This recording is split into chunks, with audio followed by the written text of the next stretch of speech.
Umakyat ang kamay ni Lucian. Marahang hinilang laylayan ng duster. Dumampi ang halik sa makinis na hita ni Anastel. Napaungol siya at napakapit. Hanggang sa tuluyang sumabog ang init ng gabi. Ngunit sa gitna ng pawis at kumot, biglang umalingaw-ngaw. Akala ko ba 3 ng anak mo? Bakit may red stain ng kumot? Bago ka pa lang sa channel neto, ibang kwento ni Ate Jane, istorya mo, ikwento ko. Huwag kalimutang pindutin ang notification bell at subscribe button.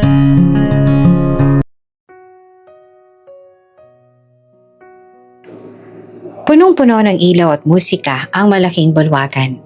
Mga taong nakagown na tuxedo ang nagsasayawan habang may mga waiter na paikot-ikot dala ang mga tray na may mamahaling alak at pagkain. Isa itong charity ball na inorganisa ni Senyora Merelda, isa sa pinakamayamang babae sa buong syudad. Tahimik lang sa isang sulok si Anastel, nakasuot ng simpleng bestida na halatang hindi bagay sa marangyang kasiyahan. Nasa tabi niya ang 3 bata, marurungis sa mga damit at halatang galing sa hirap. Pero kahit na ganoon, nakatindig sila ng maayos, mahinahon at parang may tinatagong dignidad. Biglang, crack! Umalingaw-ngaw ang tunog ng kalawangin na bakal mula sa kisame. Sa isang iglap, bumagsak ang chandelier, diretso sa kinauupuan ng senyora. Nagsigawan ng mga bisita. Nagtulakan, kanya-kanyang takbo. Senyora! Sigaw agad ng isang maid. Ngunit bago pa man tumama ang mabigat na chandelier, mabilis ang kumilos si Anastel. Hinilan niya ang isang upuan, itinukod sa gitna, at buong lakas na sinalag ang chandelier. Nabigatan siya, nadapa, at tumama ang braso niya sa matulis na bakal. Dumaloy ang dugo pero nagawa niyang iligtas si Senyora Merelda. Nanlaki ang mga mata ng ginang, nanginginig ang tinig. Anak ka ng Diyos! Halos maiyak ito sa gulat at pasasalamat. Huminto naman si Anastel, pinahid ang pawis at dugo. Walang dapat ipasalamat, senyora. Mabuti na lang at mabilis pa ang reflex ko. Lumapit ang 3 bata. Hawak ang laylayan ng bestida niya. Mama, sugat mo. Bulong ng bunso. Nangingilid ang luha. Hinawakan ni Anastel ang kamay ng anak. Ayos lang ito. Malit lang na sugat. Habang gulong-gulo pa ang mga tao, napansin ni Senyora Merelda ang 3 bata. Payat, marurungis, pero magalang. Ang panganay ay agad na lumapit sa ginang at inalalayan pa ito paupo. Senyora, maupo po muna kayo. Baka nahilo kayo sa nangyari. Magalang nitong wika. Napatitig si Senyora at parang may kakaibang awa at paghanga sa mga ito. Napakabait ng mga anak mo. Anong pangalan mo, iya? Anastel po. Yumuko siya tila nahihiya. Inalok siya ng mga staff ng pera bilang pabuya pero mabilis siyang tinanggihan. Hindi na po kailangan. Kung maaari lang sana payagan ninyo akong magtrabaho bilang katulong sa mansyon. Kasama ko po ang mga anak ko at kailangan lang po namin ng tirahan at kabuhayan. Nagulat ang ginang. Hindi siya sanay na may taong tumatanggi sa pera. Pero nakita niya ang sinseridad sa mga mata ni Anastel. Pati na ang mga kagustuhan nitong bigyan ng maayos na buhay ang mga bata. Tahimik na tumango si Senyora Merelda. Kung ganon, simula ngayon, sa akin ka na magtatrabaho. Nagpasalamat si Anastel at sabay silang umuwi ng mga bata patungo sa mansyon ng mga maras. Pagbukas ng malaking gate, sinalubong sila ng kotseng nakaparada ng nakaslant sa driveway. Parang minadaling ipasok. Sa loob ng mansyon, malakas ang tugtog. Pagpasok nila sa sala, bumungad ang hindi inaasahang tanawin. Si Lucian, ang anak ng senyora. Pawisan, naka-boxers lang at amoy alak. Sa likod niya, 4 na babaeng nakatupis ang lumalabas mula sa kwarto. Nagtatawanan at nagbibiruan. Lucian! Singhal ng ginang. Ano na naman to? Pero si Lucian lasing at mayabang. Lumapit agad kay Anastel. Tinitigan siya mula ulo hanggang paa. Walang pakialam na nakatingin ng mga bata. Sino naman to? Inilapit niya ang kamay at walang pakundangang hinaplos ang makinis na hita ng babae. May ngiti ng panunukso sa labi.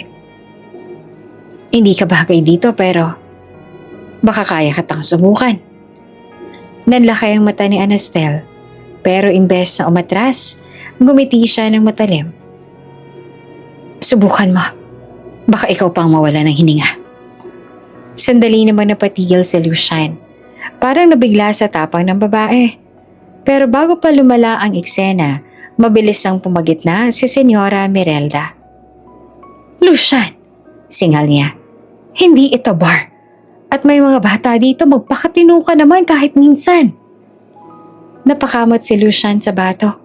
Pero ngumisi pa rin bago tuluyang umalis kasama ang mga babae. Naiwan ng mabigat na katahimikan. Lumapit ang tatlong bata sa ina. Mama, ayos ka lang ba? Bulong ng panganay. Ngumiti naman si Anastel. Pinisil ang kamay ng anak. Ayos na, maging magalang tayo. Hindi tayo nandito para makipag-away. Pinapasok sila sa guest room ng mansyon. Maluwang at maayos. Habang abala ang mga bata sa pag-aayos ng mga gamit nilang halos wala, kinuha ni Anastel ang cellphone mula sa bulsa ng duster. Mabilis siyang nag-type ng mensahe. Executing second part of the plan. Pinindot niya ang send, tsaka ngumiti ng mapanganib. Sa labas ng bintana, tanaw niya ang malawak na hardin at ang siluwetang naglalakad si Lucian. Hindi niya alam kung siya ba ang dapat katakutan o siya mismo ang panganib na paparating. Kinabukasan, habang nagliligpit ng kortina sa itaas ng palapag, napatingin si Anastel sa labas. Napansin niyang may kakaibang pagyanig sa isa sa mga sasakyan na nakaparada sa garahe. Ang itim na kotse ni Lucian, napakunot siya ng noo. Huminto sa ginagawa at dahan-dahang lumapit sa bintana. Mula sa siwang ng salamin, kitang-kita niya ang malabo ngunit tiyak na eksena. Isang babae, nakasampa sa kandungan ni Lucian. Habang ang kamay nito ay mahigpit na nakayakap. Mga ungol at tawa ang umaalingaw sa loob ng sasakyan. Tila ba walang pakialam sa oras o lugar. Hindi naman naiwasang ngumiti ni Anastel. Hindi dahil naiinggit siya, kundi dahil kilala niya ang babaeng yon. Si Marixa. Isa itong kasamahan, kapwa con artist. At katuwang niya sa kanilang plano. Habang abala si Lucian sa bisyo nito, mabilis na ikinabit ni Marixa ang maliit na voice recorder sa ilalim ng upuan ng sasakyan. Isang simpleng galaw, pero maaaring magbigay sa kanila ng sandata laban sa lalaking matagal na nilang target. Eksaktong ayon sa plano, naisip ni Anastel habang pinagmamasdan ng tagpo. Hindi siya nadadala sa eksena. Bagkos ay mas tumitibay ang kumpiyansa niya na tama ang kanilang ginagawa. Maya-maya ay lumabas si Lucian mula sa kotse. Nakabukas pa ang 3 butones ng kanyang polo. Halatang hindi pa nag-aayos. Amoy alak at pabango ang kumapit sa hangin nang dumaan siya sa hallway papasok ng mansyon. Nandoon na si Anastel, tahimik at nag-aayos sa mga bulaklak sa florera. Saglit siyang nilapitan ni Lucian at sa halip na dumiretso, tumigil ito sa kanyang tabi. Yumuko at halos dumikit ang labi sa kanyang tenga. Kung gusto mong maranasan ang dilim ng labi ko, lumapit ka. Bulong nito na mabagal at puno ng panunukso. Hindi naman natinag si Anastel. Bagkos, ibinaba niya ang hawak na bulaklak at tumingin ng diretso sa mga mata ni Lucian. Hindi lahat ng bulong nakakatunaw. Matalim niyang sagot, sabay irap at lakad palayo na para bang walang kwentang sinabi ng binata. Bahagya namang natawa si Lucian, ngunit bakas ang ines sa kanyang mukha. Sanay siyang habulin at sambahin ng mga babae. Pero ang babaeng ito, ibang klase. Darating din ang araw. Luluhod ka sa harap ko. Bulong ng kanyang isip. Kahit ayaw niyang aminin na siya mismo ang unti-unting naaakit. Bandang hapon, biglang naging abala ang buong mansyon. Dumating kasi ang isang espesyal na bisita. Mula sa tarangkahan ang isang mahabang limousine. Mabilis na nagtipo ng mga kasambahay. Sabik na makita kung sino ang paparating. Bumaba mula sa sasakyan ang isang lalaking nakasuot ng simpleng jacket at cap. Pero hindi iyon nakatago ang kanyang presensya. Siya, si Cassiel. Isang sikat na international pop star at bunsong kapatid ni Lucian. Cassiel! Sigaw ng ilang staff sabay palakpakan. Kahit ang mga anak ni Anastel mabilis na tumakbo palapit. Tuwang-tuwa nang makita ang isang celebrity ng malapitan. Gusto niyo bang marinig akong kumanta? Tanong ni Cassiel. Bitbit ang maliit na gitara, agad na umupo sa damuhan ng mga bata. Parang mga sisiw na sabik makinig. Kahit si Anastel na kanina pa nagtatangkang manatiling composed, hindi napigilan ang pagkislap ng mga mata habang nakikinig sa bawat himig ng kanyang idolo. Parang huminto naman ang oras habang kumakanta si Cassiel. Ang tinig niya, malambing at puno ng damdamin. Tila yumayakap sa lahat ng nakikinig. Si Senyora Merelda naman ay nakatingin ng may pagmamalaki, habang ang mga bata ay tila nahipnotismo ng kanyang talento. Si Anastel naman ay hindi makapaniwala na narito sa mismong harapan niya ang taong matagal niya nang iniidolo. Nakalimutan niya sandali ang mga plano, ang mga kasinungalingan at ang bigat ng misyon. Sa unang pagkakataon mula nang pumasok sa mansyon, nakaramdam siya ng tunay na saya. Ngunit hindi lahat ay natuwa. Sa terasa ng mansyon, tahimik na nakamasid si Lucian. Ang malamig niyang mga mata ay nakatutok kay Anastel. Napansin din niya kung paanong kumislap ang mga mata nito tuwing tititig kay Cassiel. Napansin din niya kung paano ang mga bata ay mas malapit ang loob sa kanyang kapatid kesa sa kanya. Isang matinding init ang gumapang sa kanyang dibdib. Hindi dahil sa pride lamang, kundi dahil sa isang damdaming ayaw niyang tanggapin, selos. Bakit siya nakangiti ng ganyan at hindi sa akin? Pinisil ni Lucian ang kanyang braso ng alak hanggang sa mabasag ang manipis na gilid nito. Ang mga peraso ay tumulo sa sahig, kasabay ng pagtulo ng kanyang dugo. Ngunit hindi man lang niya ito ay nalintana. Ang tanging nakikita niya ay si Anastel, ang ngiti nitong para lamang kay Cassiel. Maagang hapon, abala si Anastel sa kusina. Nakasalampak siya sa harap ng lababo. Naghuhugas ng pinggan habang ang mga bata ay nasa maid's quarter. Nanonood ng cartoons. Tahimik ang buong mansyon. Masyadong tahimik para sa lugar na sanay sa ingay ng mga bisita at halakhak ng mga babaeng palaging kasama ni Lucian. Habang inaabot ang isang baso, bigla niyang naramdaman ng mainit na hininga sa batok. Napasinghap siya. At bago pa siya makalingon, idinikit na ni Lucian ang kanyang labi sa leeg niya. Banayad ang halik. Pagkatapos ay marahang dumampi ang dila nito na tila sinusundan ang linya ng kanyang balat. Sir Lucian, mariing bulong ni Anastel, pero hindi agad siya lumayo. Ginapang naman ni Anastel ang mga kamay nito sa hita ng lalaki. Marahang umaakyat. Tila sinusubo kung hanggang saan ang tapang nito. Ramdam na Lucian ang kakaibang kuryente sa bawat dampi ng daliri niya. Hindi siya sanay na siya ang sinusubok. Ngunit, bago pa tuluyang lumunin ng init ang sitwasyon, tinulak na Anastel ang dibdib ni Lucian. Napaatras ito ng kaunti. Gulat at bitin. Nakangiti si Anastel. Malamig ngunit mapanukso ang mga mata. Hindi lahat ng bagay na gusto mo, makukuha mo.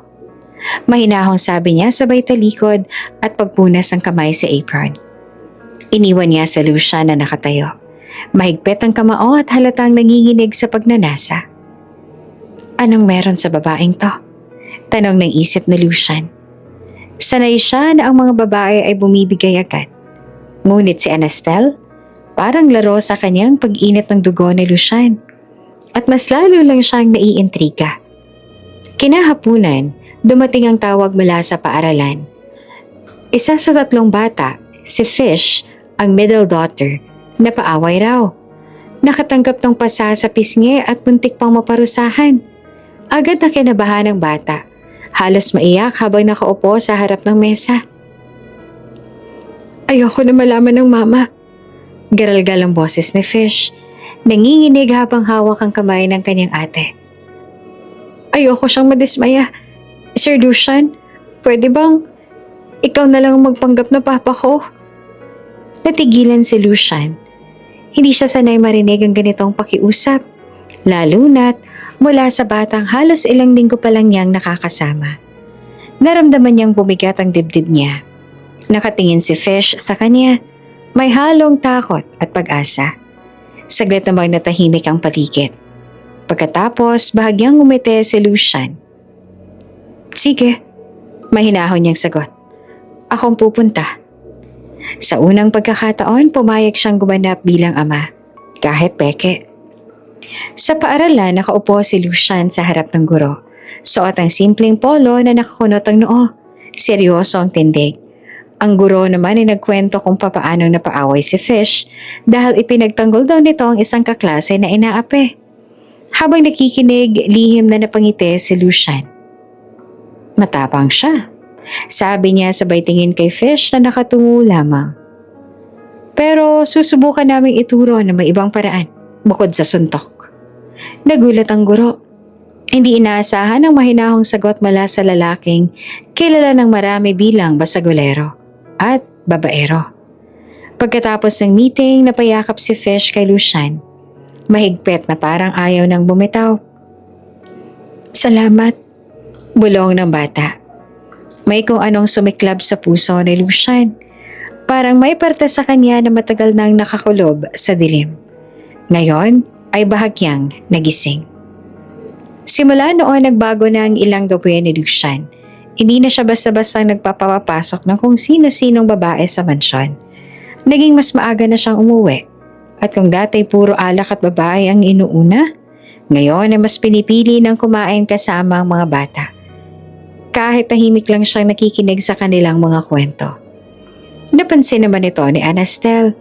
Habang nag-aayos ang hapagkainan isang gabi, lihim niyang pinagmasdan si Lucian. Hindi niya akalain na kaya nitong umupo at makinig sa mga bata nang hindi humiirap o nagmamadali.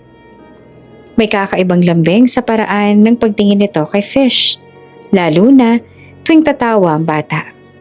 Sandali siyang natigilan, nakaramdam ng init sa kanyang dibdib. Hindi niya inasahan na mararamdaman niya ito. Hindi pwede. Bulong niya sa sarili. Ang misyon niya ang dapat niyang unahin. Ngunit habang pinagmamasan si Lucian sa seryosong nakikipag-usap sa mga bata, hindi niya maitago ang kakaibang paghanga. Parang unti-unting nagiging tao ang lalaking dati puro bisyo at kasalanan lang ang iniisip. Pag-akyat niya sa kanyang kwarto, tumingin siya sa salamin at huminga ng malalim. Huwag kang bibigay, Anastel. Bulong niya sa sarili. Ang laro ay nagsisimula pa lang. Sa labas ay nakatayo si Lucian, hawak ang baso ng tubig. Pinagmamasan niya ang kwarto ni Anastel. Nakakunot ang noo. Hindi niya maintindihan kung bakit siya natutuwa sa presensya nito. Hindi niya rin maipaliwanag ang pagnanais sa patunayan sa mga bata. At lalo na kay Anastel na kaya rin niyang maging higit sa imahe niyang sinira ng nakaraan. Sa pagitan ng kanilang katahimikan, nagsimula ang isang larong mas mapanganib kesa sa inaasahan nila. Isang larong hindi na lang tungkol sa tukso o pagnanasa, kundi tungkol sa mga damdaming unti-unti nang lumalabas sa kanilang mga puso. Isang marangyang gabi sa mansyon, nagpakalat si Senyora Mirelda ng mga paanyaya para sa isang espesyal na pagtitipon. Mga politiko, negosyante at kilalang personalidad ang dumating. Lahat nakasuot ng mamahalin at eleganteng kasuotan. Punong-puno ng ingay ang mga baso at halakhaka ng malaking bulwagan. Habang abala sa pag-aasikaso ng mga bisita, biglang bumukas ang malalaking pinto. Isang lalaking may mabigat na presensyang pumasok. Suot ang mamahaling suit at may kasamang mga bodyguard. Ang lahat ay biglang natahimik. Don Severus Maras. Mahina ngunit nanginginig ang bulong ng ilan. Siya ang ama ni Lucian at isang makapangyarihang senador. Pagkakita pa lang kay Severus, kumulo na ang dugo ni Anastel. Ramdam niya ang galit na matagal niya nang kinikimkim. Ito ang halimaw na pumatay sa ama ng mga batang ito. At taong ginamit ang kapangyarihan para takpan ang lahat ng kaniyang kasalanan. Mula sa gilid ng silid, napansin niya ang mukha ni Senyora Merelda, nanlalamig, nanginginig at halos hindi makatingin sa sariling asawa. Si Lucian naman, napakagat ng labi, halatang pinipigilan ng galit at takot. Kahit gaano pa siyang kagaspang, kahit gaano pa siyang pagtatapang-tapangan, alam ni Anastel na ang ama niyang ito ang tanging tao na kayang magpabagsak sa kanyang buong katauhan. Matapos ang seremonya, nagpalit si Anastel ng damit. Hindi na siya naka-uniform ng kasambahay. Sa halip, lumabas siya ng silid suot ang isang maluwag na crop top na halos lantad ang kanyang puso at tiyan. Bagay na bagay sa kanyang simpleng fitted jeans na mas lalo pang nagpakita ng kanyang korba. Pagdaan niya sa hallway, napatigil si Lucian. Ang mga mata nito ay agad na bumaba sa kanyang katawan. Hindi niya na maitago ang paghanga at pagnanasa. Dahan-dahan lumapit siya sa babae. Walang sinabi, inilapat niya ang palad sa makinis na tiyan ni Anastel. Ang daliri niya ay marahang gumuhit sa paligid ng kanyang pusod. Halos pinapaikot iyon na parang sinusubok kung hanggang saan siya papayag. Naniga si Anastel, napasinghap, ngunit hindi siya tumutol. Sa halip na ngumiti siya ng malamig at matamis, tila isang panalo iyon sa kanya. Ito na, ang simula ng bitag.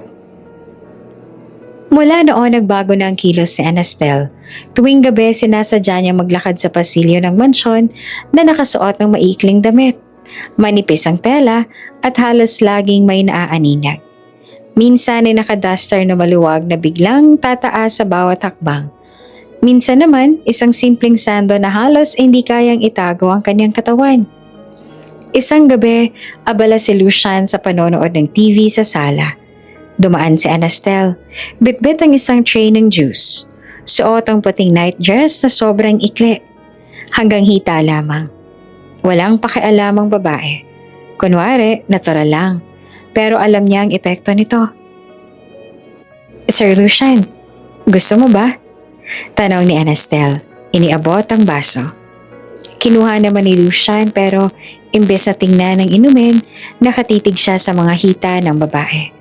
Tumikim siya, pilit nag-aayos ang sarili. Ngumiti lamang si Anastel at saka dahan-dahang tumalikod. Habang papalayo, sinadya niyang haplosin ang kanyang buhok. Nag-iwan ng amoy na dumampi sa ilong ng lalaki. Hindi nagtagal, lalo pang naging matindi ang bitag. Minsan, kapag lumalapit si Lucian, bigla siyang hahaplasin ni Anastel sa braso o balikat. Pagkatapos ay agad nahihiwalay na parang walang nangyari. Ay isang segundo lang, pero sapat para mag-apoy ang dugo ni Lucian. Isang gabi hindi na nakatiis si Lucian. Hinila niya si Anastel papalapit sa kanya, halos idikit na sa pader. Anastel. Mababa at paos ang boses niya, puno ng pagnanasa. Balang araw, maaangkin din kita. Hindi umiwas ang tingin si Anastel. Sa halip ay gumiti siya, malambing pero may halong hamon. Tingnan natin kung kaya mo. Para siyang apoy na pinaglalaroan ng hangin. Alam niyang mas lalo lamang nababaliw si Lucian sa bawat tukso at bitin na iniiwan niya. Habang papasok si Lucian sa kanyang silid, hawak ang sariling ulo, naririnig pa niya ang sariling bulong. Hindi ka makakatakas sa akin, Anastel. Sa huli, akin ka rin. Ngunit sa kabilang kwarto ay nakaupo si Anastel sa kama. Hawak ang kanyang cellphone at may ngiti sa labi. Ipinadala niya ang mensahe kay Marixa. Ang bitag ay gumagana. Unti-unti na siyang nalululong. Maaga pa lang abala na si Anastel sa kusina.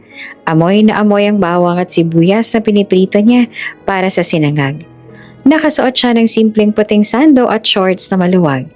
Hindi niya iniisip na may makakakita. O baka sinasadya rin niya. Habang nakayuko at naghahalo ng ulam sa kawali, biglang may dumikit sa likod niya. Sir Lucian? Mabilis siyang napalingon. Pero huli na, nakasiksik na ito sa likod niya. Malakas ang bisig na halos bumalot sa bewang niya. Hinipan ni Lucian ang kanyang tenga, mainit at mapangahas. Masarap ang niluluto mo. Pero mas masarap ka sigurong tikman.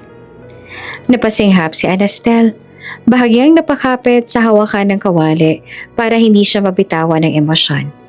Ramdam niya ang init ng hininga ni Lucian at lalo itong lumalapit. Halos idinikit ang dibdib sa kanyang likod. Sir Lucian, pabulong niyang sabi. Pinipilit maging kontrolado ang tono. May bisita sa sala. Baka makita tayo. Ngumisi lang ang lalaki, saka dahan-dahang bumitaw. Balang araw, wala na makakapigil sa akin. Kinagabihan dumating ang ilang dokumento mula sa opisina ni Don Severus. Kailangan iyon agad mapirmahan ni Lucian. Abala ang lahat ng mga kasambahay kaya si Anastel na mismo ang nagdala sa kwarto nito. Sir Lucian, may mga papeles kang kailangang pirmahan. Pagkatapos kumatok sa pinto ng binata. Pumasok ka dito. Sigaw naman ng lalaki mula sa loob. Binuksan ni Anastel ang pinto. Agad siyang natigilan. Ang kwarto ay puno ng usok mula sa mga mainit na shower. Sa banyo, nakabukas ang pintuan at mula roon, lumabas si Lucian. Hubad, basa ang buong katawan. At tumutulo ang tubig sa kanyang buhok, pababa sa matipuno nitong dibdib at tiyan. Parang wala lang sa kanya. Kinuha niya ang ballpen at papel mula kay Anastel. Dito, hawakan mo. Utos niya habang iniaabot ang folder.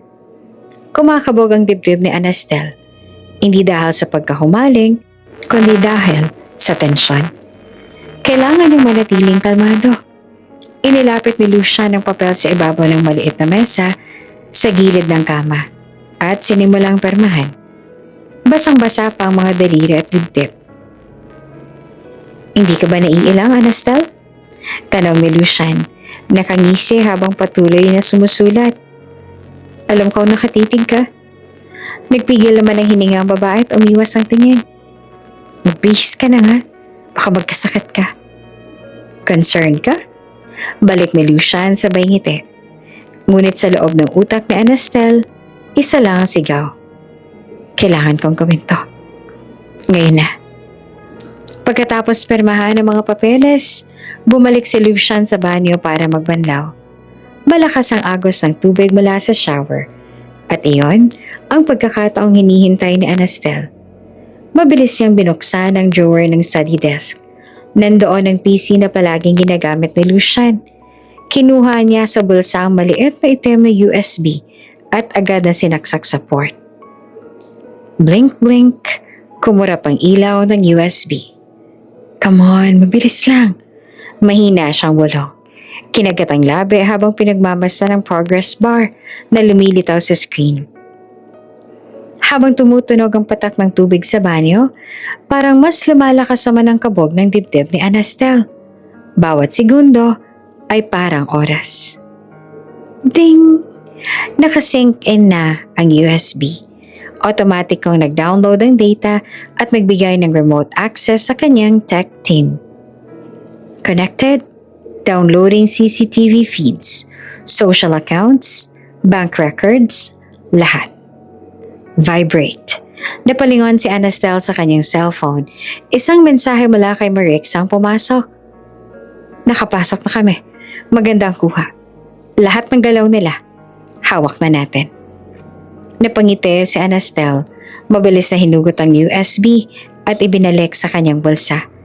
Isinara niya ang PC. Inayos ang mesa na para bang walang nangyari. Biglang bumukas ang pinto ng banyo. Anastel. Basa pa rin ang buhok ni Lucian. Balot lang ng puting tuwalya ang katawan. Dumiretso itong lumapit. Ang mga patak ng tubig mula sa buhok ay tumutulo pa sa kanyang balikat pababa sa dibdib. Naibalik mo na ba ang mga papeles? Oo sir, Nasa mesa na. Mabilis namang sagot niya. Pilit pinapanatili ang normal na boses. Tumango si Lucian, pero hindi niya ito agad pinakawala ng tingin. Lumapit pa siya. Halos isang dipa lang ang pagitan nila. Alam mo, Anastel, parang mas naging komportable ka na sa kwarto ko. Napakagatlabi naman si Anastel, tsaka gumiti ng pilit. Baka ikaw ang nasasanay. Ngumisi naman si Lucian, marahang lumapit pa. Ngunit bago pa siya tuluyang makabikit, mabilis na umatras si Anastel. Maaga pa bukas, kailangan ko nang bumalik sa kwarto. Tumalikod siya at hindi nagpatinag kahit ramdam niyang nanilisik na titig ni Lucian sa kanyang likod. Pagpasok niya sa sariling silid, agad niyang kinuha ang cellphone. May bagong mensahe na mula sa tech team. Mission success. Hawak na namin lahat ng CCTV feeds, social at bank accounts. Anytime, pwede na tayong maglabas ng ebidensya. Humiga siya sa kama, nakatitig sa kisame, hawak-hawak ang USB. Ngumiti naman si Anastel. Lucian, akala mo laro-laro lang to. Pero sa bawat patak ng tubig kanina, mas lalo kang lumulubog sa bitag ko. Tahimik ang mansyon ng gabing iyon. Tanging mga ilaw sa hallway at mahihinang tunog ng kuliglig mula sa labas ang bumabalot sa paligid. Sa gitna ng sala, narinig ni Anastel ang mabagal na tugtog ng piano. Lumapit siya ng dahan-dahan at doon niya nakita si Lucian. Nakaupo. Nakapikit habang marahang tinutugtog ang mga nota. Ang mga daliri niya ay mabilis pero may bigat ng emosyon sa bawat pindot. Para bang inilalabas niya ang lahat ng hindi niya masabi. Napangiti si Anastel. Hindi niya inakalang ang isang lalaking palaging mainit ang ulo at lasing sa gabi ay marunong lumika ng ganoong klaseng musika. Sir Lucian? Mahinang tawag niya. Napalingon ang lalaki. Bahagyang nagulat pero hindi agad nagsalita.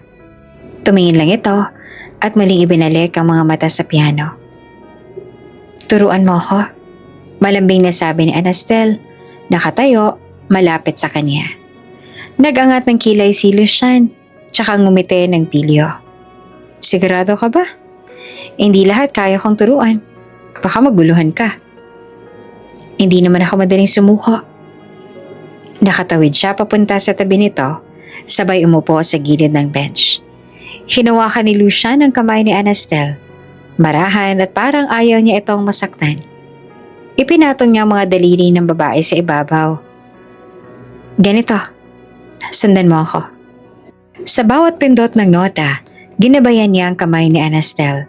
Dumikit ang katawan nila at ramdam ng babae ang init na bumabalot mula sa balat ni Lucian. Habang gumuguhit ang musika, hindi lang tuts ang nadadama ng kanyang daliri, kundi pati ang palad ng lalaking dahan-dahang humahagod sa makinis niyang balat. Napakagatlabi si Anastel. Sir Lucian, halos mahina na lang ang boses niya. Bahagya namang yumuko si Lucian. Halos maglapat na ang kanilang mga labi. Naramdaman ni Anastel ang paghinga nito sa kanyang pisngi. Mainit, mabilis. Hindi na siya nakapagsalita. Nang bigla siyang buhatin ni Lucian. Wala itong alinlangan. Dahan-dahan siyang inupo sa ibabaw ng piano.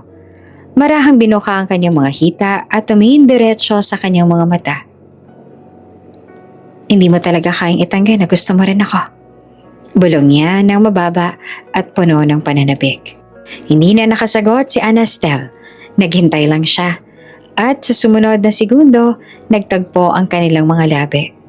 Mainit, agresibo, pero sabay ding puno ng pagnanais na hindi maipaliwanag. Napahawak si Anastel sa batok ni Lucian, habang ang lalaki naman ay mahigpit na humahawak sa kanyang bewang. Hinahapit siya, palapit. Isang ungol ang pinakawala ni Anastel.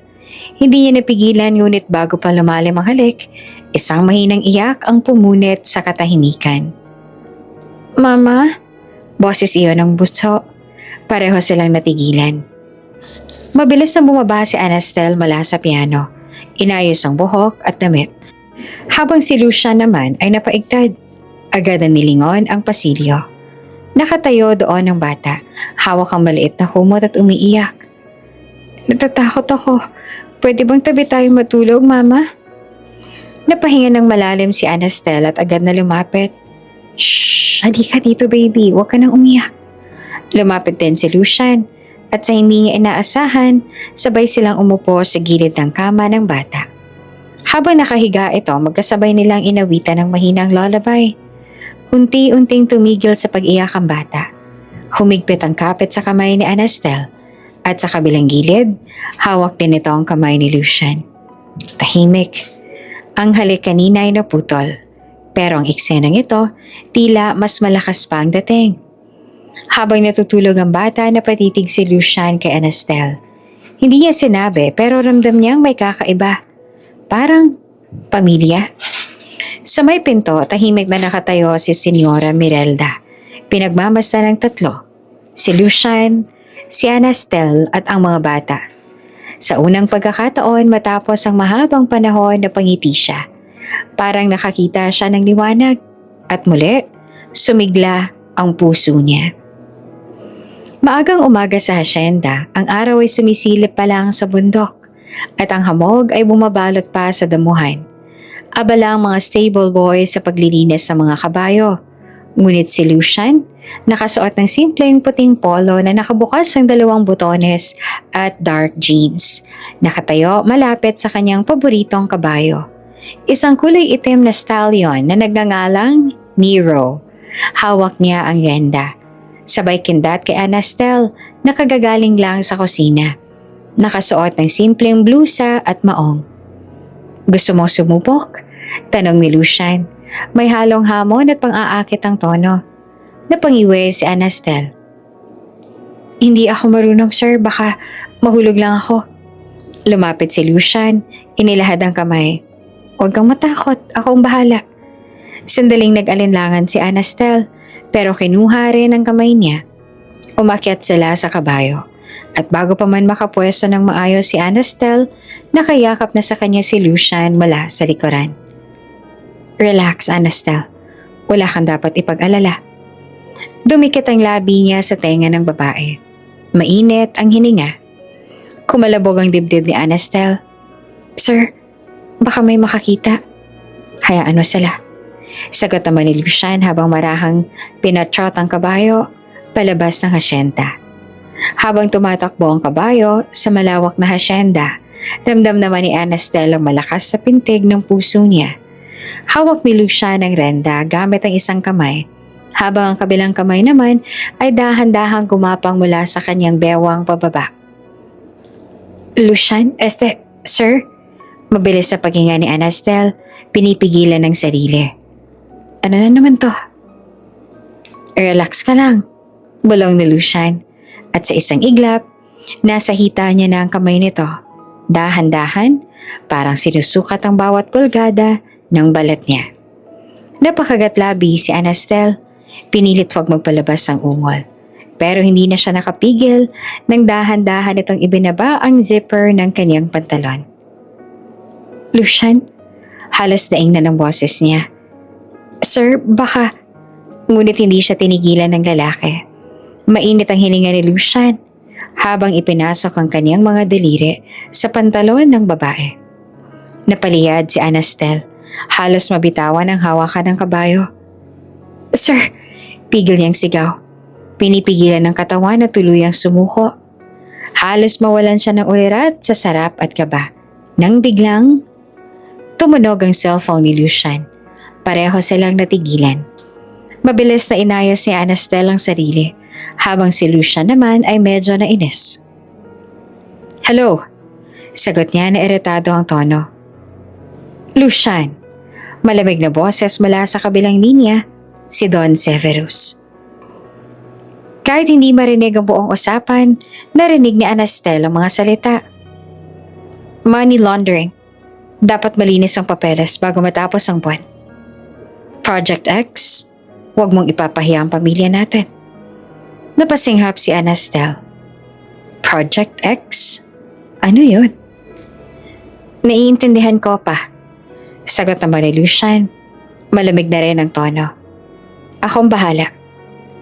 Pagkababa ng tawag, agad niyang pinaandar ang kabayo pabalik sa mansyon. Tahimik siya. Mahigpit ang hawak sa renda. Parang nagbabaga ang isip. Pagbalik nila ay halos tumalon si Anastel mula sa kabayo. Sir? Sir, may importante pa pala akong gagawin sa loob. Hindi na siya tumingin pa kay Lucian at mabilis na nagtungo sa sariling silid. Pagkasara ng pinto, agad niyang dinukot ang cellphone. Tinawagan niya si Marixa. Marixa, kailangan niyong hanapin agad kung ano ang Project X. Mabilis niyang utos. Related ito sa money laundering ng pamilya Severus. Hindi ito simpleng laro. Copy. Sagot naman ni Marixa sa kabilang linya. Gagamitin namin yung access na binigay mo mula sa USB. Within 24 hours may information ka na. Huminga ng malalim si Anastel. The deeper I go, the more dangerous this gets. Kinagabihan, nasa veranda si Lucian, nakatingin sa basong alak. Tahimik lang siya, malayo ang iniisip. Lumapit si Anastel dala ang tray ng pagkain. Sir, kumain ka na muna. Baka maubos ang alak sa katawan mo. Hindi agad sumagot si Lucian. Pagkatapos ng ilang segundo ay tiningnan niya si Anastel. Malamlam ang mga mata. Bakit parang masyado kayatang concern sa akin? Sino ka ba talaga? Napatigil si Anastel. Saglit na natigilan, ngunit mabilis din siyang ngumiti. Pilit na pinapagaan ang sitwasyon. Kasambahay mo lang ako, sir. Nagtagpo ang kanilang mga mata. Walang salita, pero parehong ramdam na lumalalim ang tali sa pagitan nila. Sa isip ni Anastel, isa lang ang malinaw. The bitag is working. Pero habang lumalapit siya, mas nagiging delikado ito. Mainat ang sikat ng araw sa asyenda ng hapon na iyon. Kakarating lang galing sa paglangoy si Lucian. Basa pa ang buhok niya at nakatapis lang ng puting tuwalya sa bewang. Habang tinutuyo ang katawan gamit ang isa pang towel, mas lalo pang umumbok ang matitigas niyang abs sa dibdib. Mula sa veranda napahinto si Anastel. Napatingin siya. Hindi man lang niya namalayang nakanganga na siya. Parang slow motion ang bawat patak ng tubig na dumadaloy sa buhok ni Lucian pababa sa kanyang katawan. Hindi ka ba titigil sa pagtitig, Anastel? Nakangiting sabi ni Lucian. Nakahawak sa tuwalya na parang nanunukso. Namulang pisngi niya. Mabilis na umiwas ang tingin. Sir, baka sipunin ka? Magbihis ka na nga. Lumapit din si Lucian. Huminto, isang hakbang mula sa kanya. Gusto mo bang hawakan? Napakunot noo si Anastel. Ano? Hinawakan ni Lucian ang kamay niya at dahan-dahang inilapat sa kanyang tiyan.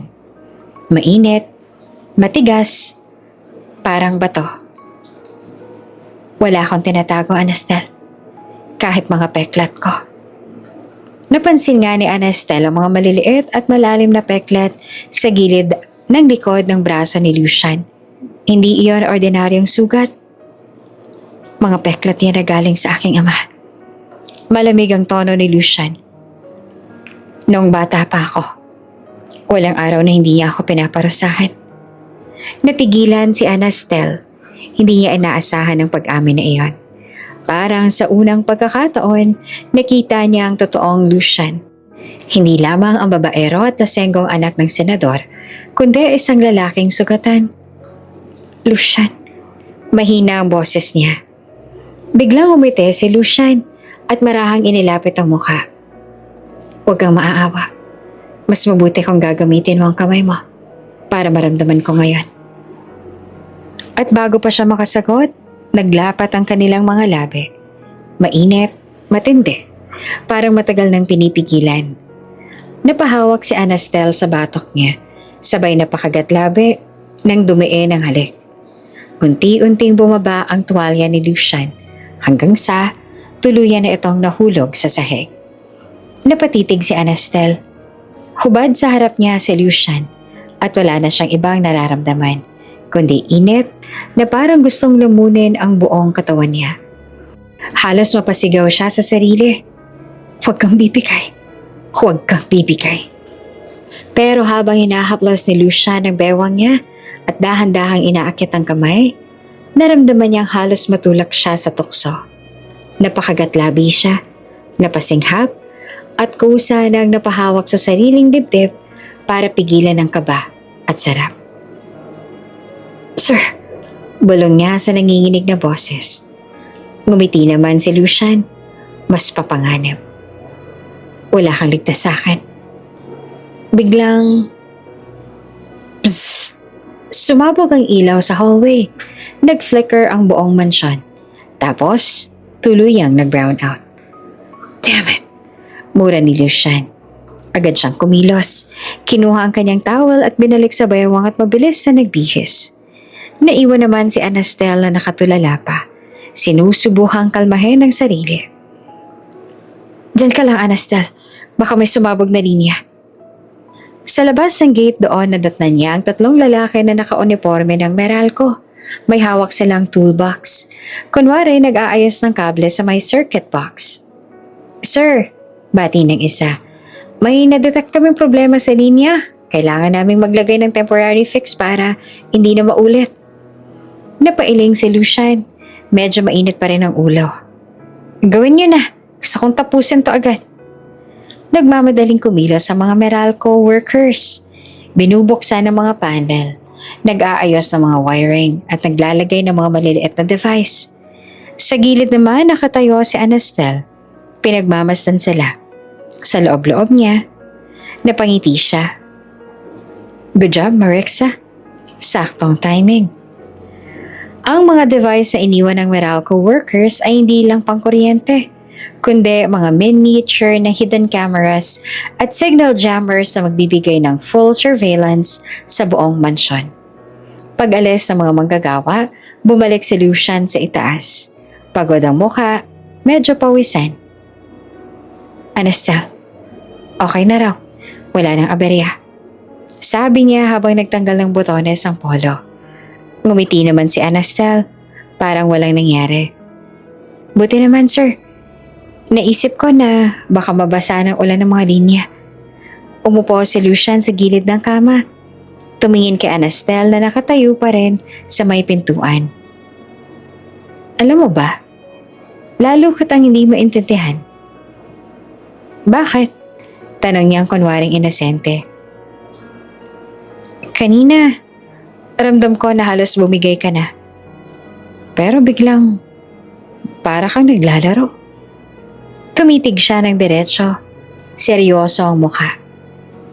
Saglit namang natigilan si Anastel, pero mabilis din siyang ngumiti. Siguro sir, ayoko lang maging madali. Tinitigan siya ni Lucian. Tapos, biglang natawa ng mahina. Hindi ko alam kung dapat kitang pagsisihan o lalong hanapin. Umiling si Anastel tsaka tumalikod. Ngunit habang naglalakad palayo, hawak-hawak niyang maliit na remote na konektado sa hidden cameras. Sa isip niya, lalo ka nang nasa loob ng bitag ko, Lucian. Kinagabihan nakatanggap siya ng tawag mula kay Marixa. Success, Ana. Lahat ng kwarto may hidden cams na. Real-time feed na tayo. Mula kusina hanggang opisina ni Don Severus. Lahat hawak natin. Huminga ng malalim si Anastel. Nakatingin sa labas ng bintana kung saan nakikita ang silhweta ni Lucian na naglalakad sa veranda. Good, bulong niya. The deeper the trap, the harder they fall. Maagang naglabas si Anastel ng mga uniform ng mga tauhan sa mansyon. Mainit ang araw kaya pinagpasyahan niyang magsampay mismo sa likod ng hasyenda. Dahil nabasa rin ang suot niyang blouse, dumidikit iyon sa balat niya at kitang-kita ng hubog ng kanyang dibdib at bewang. Habang nakayuko pinipiga ang isang basang polo, biglang may anino na tumabing sa kanya. Paglingon niya, si Lucian pala. Nakasuot ito ng simpleng t-shirt at shorts. Pero kahit ganoon, lutang pa rin ang tikas at presensya. Hindi ko akalaing marunong ka rin palang maglaba. Biro ni Lucian na nakangiti habang tumutulong kumuha ng sampay. Napangiwi si Anastel. Sir, hindi lahat ng babae umaasa sa ibang maid. At saka, mas nakaka-relax din to. Relax? Tumingin si Lucian mula ulo hanggang paa. Lalo niyang napansin ang pagkabasa ng suot ni Anastel. Halos kumakapit sa balat. Sigurado ka bang relax ka kapag ganyan ang ayos mo? Namula naman si Anastel. Sir, baka naman pwedeng huwag mo akong titigan ng ganyan. Lumapit si Lucian. Iniabot ang polo para sabit sa tali. Pero hindi niya na agad binitiwan. Dumikit ang kanilang mga braso. Mainit ang hininga niya sa balikat ni Anastel. Hindi ko kayang hindi tumingin. Bulong ni Lucian. Marahan niyang kinapa ang butones ng basa pang blouse. Isa-isa itong kinalas. Sabay dahan-dahan dumulas ang kamay niya papasok. Napapikit si Anastel. Sa halip na pigilan, ginabayan niya ang kabilang kamay ni Lucian at inilagay sa kabila. Napaungol naman si Lucian. Halos hindi na mapigilan ang sarili. Damn, Anastel. Bulong niya habang dahan-dahang inilapit ang labi sa kanya. Halos magtagpo na ang kanilang mga bibig ng Lucian, come here immediately. Malakas ang boses ni Don Severus mula sa veranda. Matalim ang tingin, galit na galit habang nakatingin sa kanilang dalawa. Parang binuhusan naman ng malamig na tubig si Lucian. Mabilis niyang tinanggal ang kamay. Halos nanginig at napayoko. Si Anastel naman, pinilit ang sariling kumalma. Kunwaring busy sa pagsapit ng damit. Naglakad si Lucian papunta sa kama. Bawat akbang ay mabigat.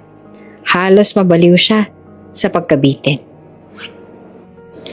Pagdating sa opisina ng mansyon, nakaupo naman si Don Severus sa swivel chair. Nakakunot ang noo. May hawak siyang folder na makapal. May tatak na confidential. Lucian, malamig niyang sabi. Kung hindi dahil anak kita, kanina pa kitang pinatapan sa ibang bansa. Hindi ka ba natututo? Wala kang gagawin kundi makipaglandian habang may mas malaking bagay tayong inaasikaso? Nanahimik si Lucian, pinipigilan ng sarili. Binuksan ni Don Severus ang folder. Inalabas ang ilang dokumento at mapa. Project X. Ito ang pinakamalaking operasyon natin. Money laundering. Offshore accounts, diversion ng buwis. Kapag nagtugumpay na tayo dito, hindi lamang Hacienda de la Sierra ang nasa kamay natin, kundi buong probinsya. Habang nagsasalita si Don Severus, may mga graphics at papeles na ipinapakita. May mga pangalan ng dummy corporations, listahan ng mga politiko at bank account sa ibang bansa. Hindi alam ng dalawa, bawat salita, bawat kilos nila ay nakikita at naririnig ng team ni Anastel. Sa isang safe house sa labas ng bayan, nakatutok si Marixa sa laptop, habang ang tech team naman ay nakapalibot. Sa malaking monitor, malinaw ang video feed mula sa hidden cams sa opisina ni Don Severus. Guys, i-record niyo lahat ng to. Utos ni Marixa. Ito ng ebidensya. Kung makukuha natin ang full detail ng Project X, tapos na sila. Nakita nilang dumukot si Don Severus ng USB mula sa drawer. Nasa flash drive na ito ang lahat ng transaction records, code names, schedule. Walang makakaalam maiban nito sa atin. Halos mapangiti si Maria. USB? Jackpot na to, Ana. Samantala, nakaupo naman si Lucian. Tahimik na nakikinig habang paulit-ulit na iniutos ng ama na dapat niyang pangalagaan ang operasyon. Ngunit sa likod ng isip niya, hindi mawala ang imahe ng katawan ni Anastel. Basa, bakat, at ang init ng kanilang halos halik kanina. Lucian, are you listening? Singhal ni Don Severus. Yes, Father. Sagot niya at pilit na tinatago ang panggulo ng isip. Tumayo si Don Severus. Ibinigay ang USB kay Lucian. Bantayan mo ito. Kahit anong mangyari, walang ibang makakahawak na to. Naiintindihan mo? Kinuha ni Lucian ang USB. Nanginig ang kamay. Yes, Father. Paglabas niya ng opisina, huminga ng malalim si Lucian. Pero sa hallway, biglang nakasalubong niya si Anastel. Nakatayo ito, may hawak na pang pinatuyong damit. Nakangiting parang walang nangyari. Sir, mahina niyang sabi. Kamusta ang meeting? Tinitigan siya ni Lucian at hawak pa rin ang USB sa bulsa. Sa isip niya, dalawang bagay lang bumabagabag. Ang bigat ng Project X at ang matinding tukso na unti-unting sinisira ang depensa niya, si Anastel. Samantala, sa kabilang linya ng telepono, tinatawagan ni Marixa si Anastel. Mission accomplished. Nakuha na natin ang buong pag-uusap. Next target, USB. Nakangiting tumango naman si Anastel. May sabay tumingin kay Lucia na papalapit sa kanya. Copy. Leave it to me. Tahimik ang buong mansyon ng gabing iyon. Ang tanging maririnig lamang ay ang mahinang tunog ng orasan at huni ng kuliglig mula sa labas. Sa loob ng kanyang kwarto, nakaupo si Lucian sa gilid ng kama. Nakatingin sa USB na iniabot ng kanyang ama. Mabigat ang dibdib niya at para bang hawak niya ang mismong kasalanan ng pamilya. Ayaw niya sa Project X, alam niyang mali. Pero ng bayan ang gagamitin para sa pansariling kapangyarihan ng kanilang angkan. Ilang beses niya nang tinangkang magsalita, subalit siya ay tatanggi. Si Senyora Mirelda ang pinupuruhan ng galit ni Don Severus.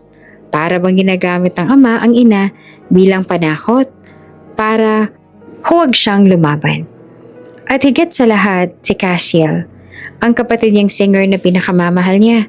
Ayaw niyang madamay ito, kung kaya't nananahimik siya at piniling maging sunod-sunuran. Habang nakatitig sa USB, bigla niyang narinig ang mga yabag sa lapas. Paglingon niya, nadaanan niya si Anastel.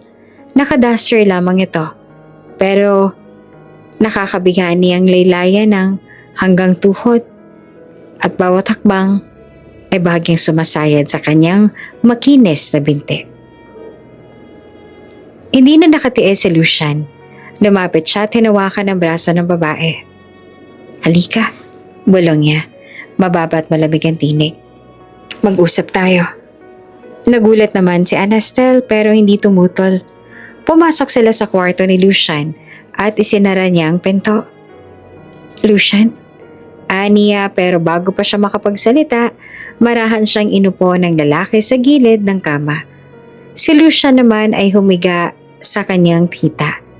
Napakapit para bang humahanap ng pahinga. Hinaplos si Anastel ang tenga niya. Nilaro ang buhok para bang pinapakalma ito. Ngunit sa bawat galaw niya, may kasamang panunukso. Marahang himas. Dahan-dahan, pag-slide ang daliri sa kanyang panga. Unti-unti nag-init si Lucian. Bumukas ang mga mata niya. Tiningnan ang mukha ni Anastel na tila ba nakangiting ng aakit. Hindi niya na kayang pigilan pa. Dahan-dahan umakyat ang kamay niya mula sa hita ni Anastel. Hinila ang laylayan ng duster. Lucian. Mahina ang boses ng babae pero hindi siya umatras. Hinalikan ni Lucian ang hita niya. Mabagal, pababa't pataas. Hanggang sa umabot sa singit. Napaumol na si Anastel. Napakapit sa balikat ng banata. Ramdam na ramdam niya ang init ng bibig ni Lucian. Lalo na nang dumampi ito sa basang tela ng kanyang underwear. Ngunit bago pa nila maituloy ang apoy ng gabing iyon, Mama! Si Bunso inaapoy ng lagnat! Malakas na sigaw ng panganay mula sa hallway. Pareho silang napatigil. Mabilis na nag-ayos ang sarili. Tumakbo si Anastel palabas. Sumunod naman agad si Lucian sa kwarto ng mga bata. Nakita nilang nanginginig ang Bunso. Namumula ang pisngi at malakas ang lagnat. Mabilis na kumilos si Senyora Mirelda nang marinig ang tawag. Lucian, bilisan mo.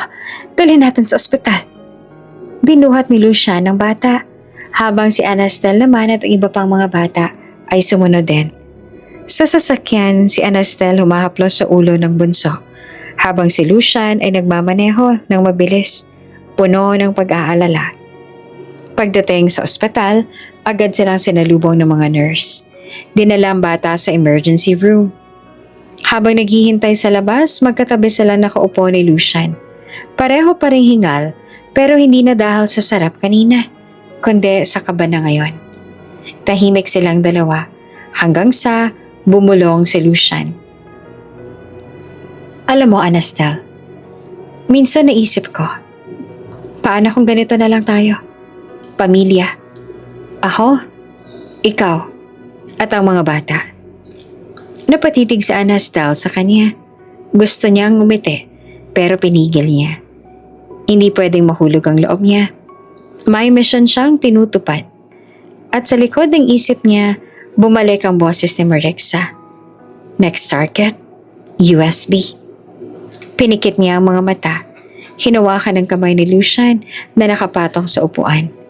Hindi niya alam kung para ba kalmahin ito o para kalmahin ang sarili.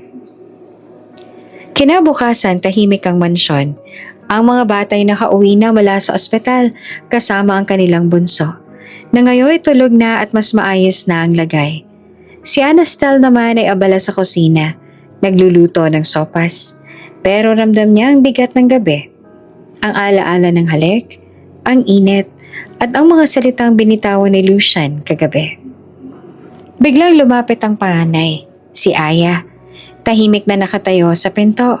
May hawak na maliit na laruan, pero seryoso ang mga mata. Mama, tawag niya. Napalingon naman si Anastel. Ngumiti. Oh, Aya, bakit gising ka na? Tulog pa dapat kayo ah. Dahan-dahan namang lumapit ang bata, tsaka nagsalita ng mahina ngunit matalim na boses. Mama, are you falling for him? Napatigil si Anastel. Parang tinamaan ng matalim na sibat.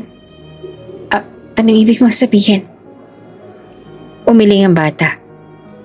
Don't forget, binabayaran ka para pabagsakan ng pamilya nila. Halos malaglag naman ang hawak na sandok ni Anastel. Napatingin siya sa bata. Gulat at hindi makapaniwala. Paano? Paano alam mo yan?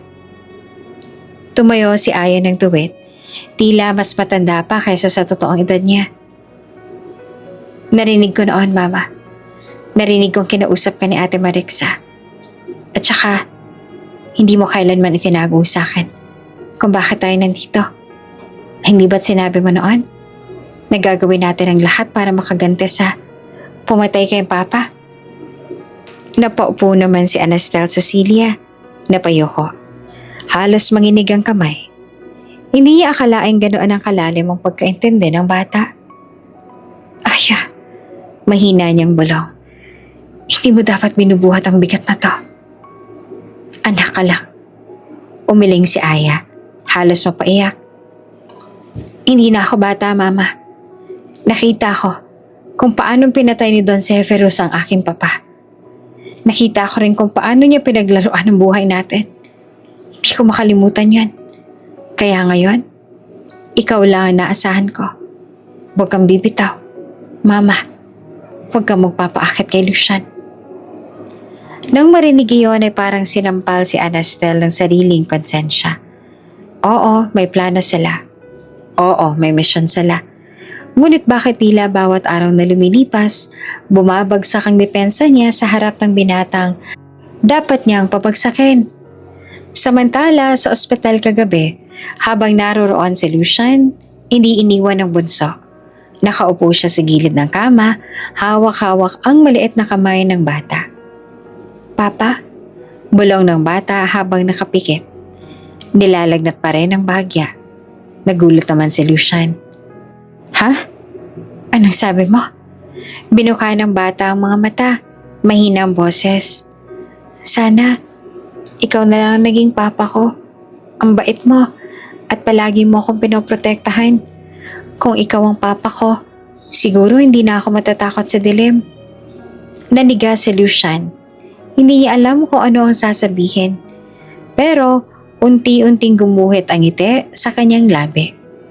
Hinaplos niya ang ulo ng bata at marahang tumango. Kung yan ang gusto mo, sige, ako nang papamumula ngayon. Pumasok si Senyora Merelda na may dalang prutas. Napatigil siya nang marinig ang sinabi ng bata. At ang sagot ni Lucian, dahan-dahan siyang ngumiti, halatang natuwa. Lucian, wika niya. Kung ganito ka na lang sana palagi, mas gagaan ang lahat.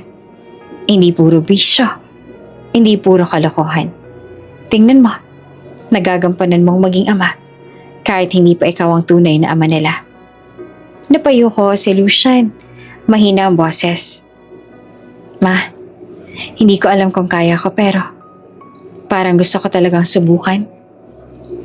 Kinagabihan nagbalik sila sa mansyon. Ang mga bata ay nakahiga na, ngunit si Anastel ay nakaupo pa rin sa veranda, nakatanaw sa buwan. Mabigat ang bibig niya matapos ang usapan nila ng panganay kaninang umaga. Lumapit si Lucian, may hawak na 2 baso ng juice. Para sa'yo, sabi niya at iniabot ang isa. Tinanggap ni Anastel kahit nanginginig ang kamay. Salamat. Tahimik silang uminom, hanggang sa magsalita si Lucian. Kagabi sa ospital, tinawag akong papa ng bunso. At alam mo, parang hindi ako tumutol. Siguro kasi, matagal ko nang gustong maramdaman na may pamilyang totoo akong maaalagaan. Napatitig naman si Anastel sa kanya. Ang mga mata nito ay seryoso, puno ng sugat, ngunit may lihim na lambing. Lucian, mahina niyang tugon. Halos hindi naman lumalabas sa bibig. Napangiti ito, tsaka inilapit ang kamay sa kanya. Dahan-dahang hinaplos ang pisngi niya. Kung pwede lang, Ana. Sana, maging totoo na tayo. Hindi laro. Hindi pakitang tao. Totoong pamilya. Ako, ikaw, at ang mga bata. Parang sasabog na ang puso ni Anastel, ngunit biglang bumalik sa isip niya ang sinabi ni Aya. Don't forget, binabayaran ka para pabagsakin ang pamilya nila. Naramdaman niyang bumigat ang dibdib niya. Para bang pinipilas ang puso. Dahan-dahan niyang tinanggal ang kamay ni Lucian sa kanyang pisngi. Lucian, huwag tayong magpadala. Sabi niya na halos pabulong. Hindi lahat ng bagay dapat nating ipilit. Nagulat naman ang lalaki, pero hindi ito umatras. Lumapit pa lalo. Halos dumampi ang labi niya sa labi ni Anastel. Kung ayaw mong aminin, sige. Pero ramdam kong hindi nalaro ito. Tumayo si Lucian at iniwan siyang mag-isa sa veranda. Si Anastel naman napahawak sa tip-tip. Ramdam ang mabilis sa tibok ng puso. At sa loob ng kwarto, si Aya nakasilip mula sa pintuan. Nakamasid. Malungkot ang mga mata niya, ngunit matibay. Ma, bulong niya sa sarili. Huwag mong kalimutan ang dahilan kung bakit nandito tayo. Pagdating ni Lucian sa mansyon mula sa isang meeting, agad nilang narinig ang iyak ni Senyora Merelda. Nasa kwarto siya, nakaupo sa gilid ng kama, luhaan at may pasa sa pisngi.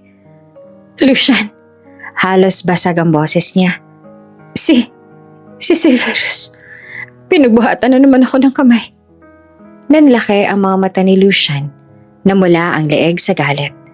Agad niyang nilapitan ng ina, hinawakan ng mga braso nito. Mama, bakit hindi mo ako tinawag? Ilang beses ko nang sinasabi, wala siyang karapatan na gawin to. Pero nanginginig si Senyora Merelda, hindi siya makapagsalita. Hinaplos lang niya ang pisngi ng anak at umiwas ang tingin. Pagkatapos makita ang sugatan si Senyora Merelda, hindi na nakapagsalita si Lucian. Numumuo ang galit sa kanyang dibdib habang pinipigilan ng sariling huwag sumabog sa harap ng ina. Dahan-dahan niyang hinaplos ang kamay nito, tsaka marahan tumayo.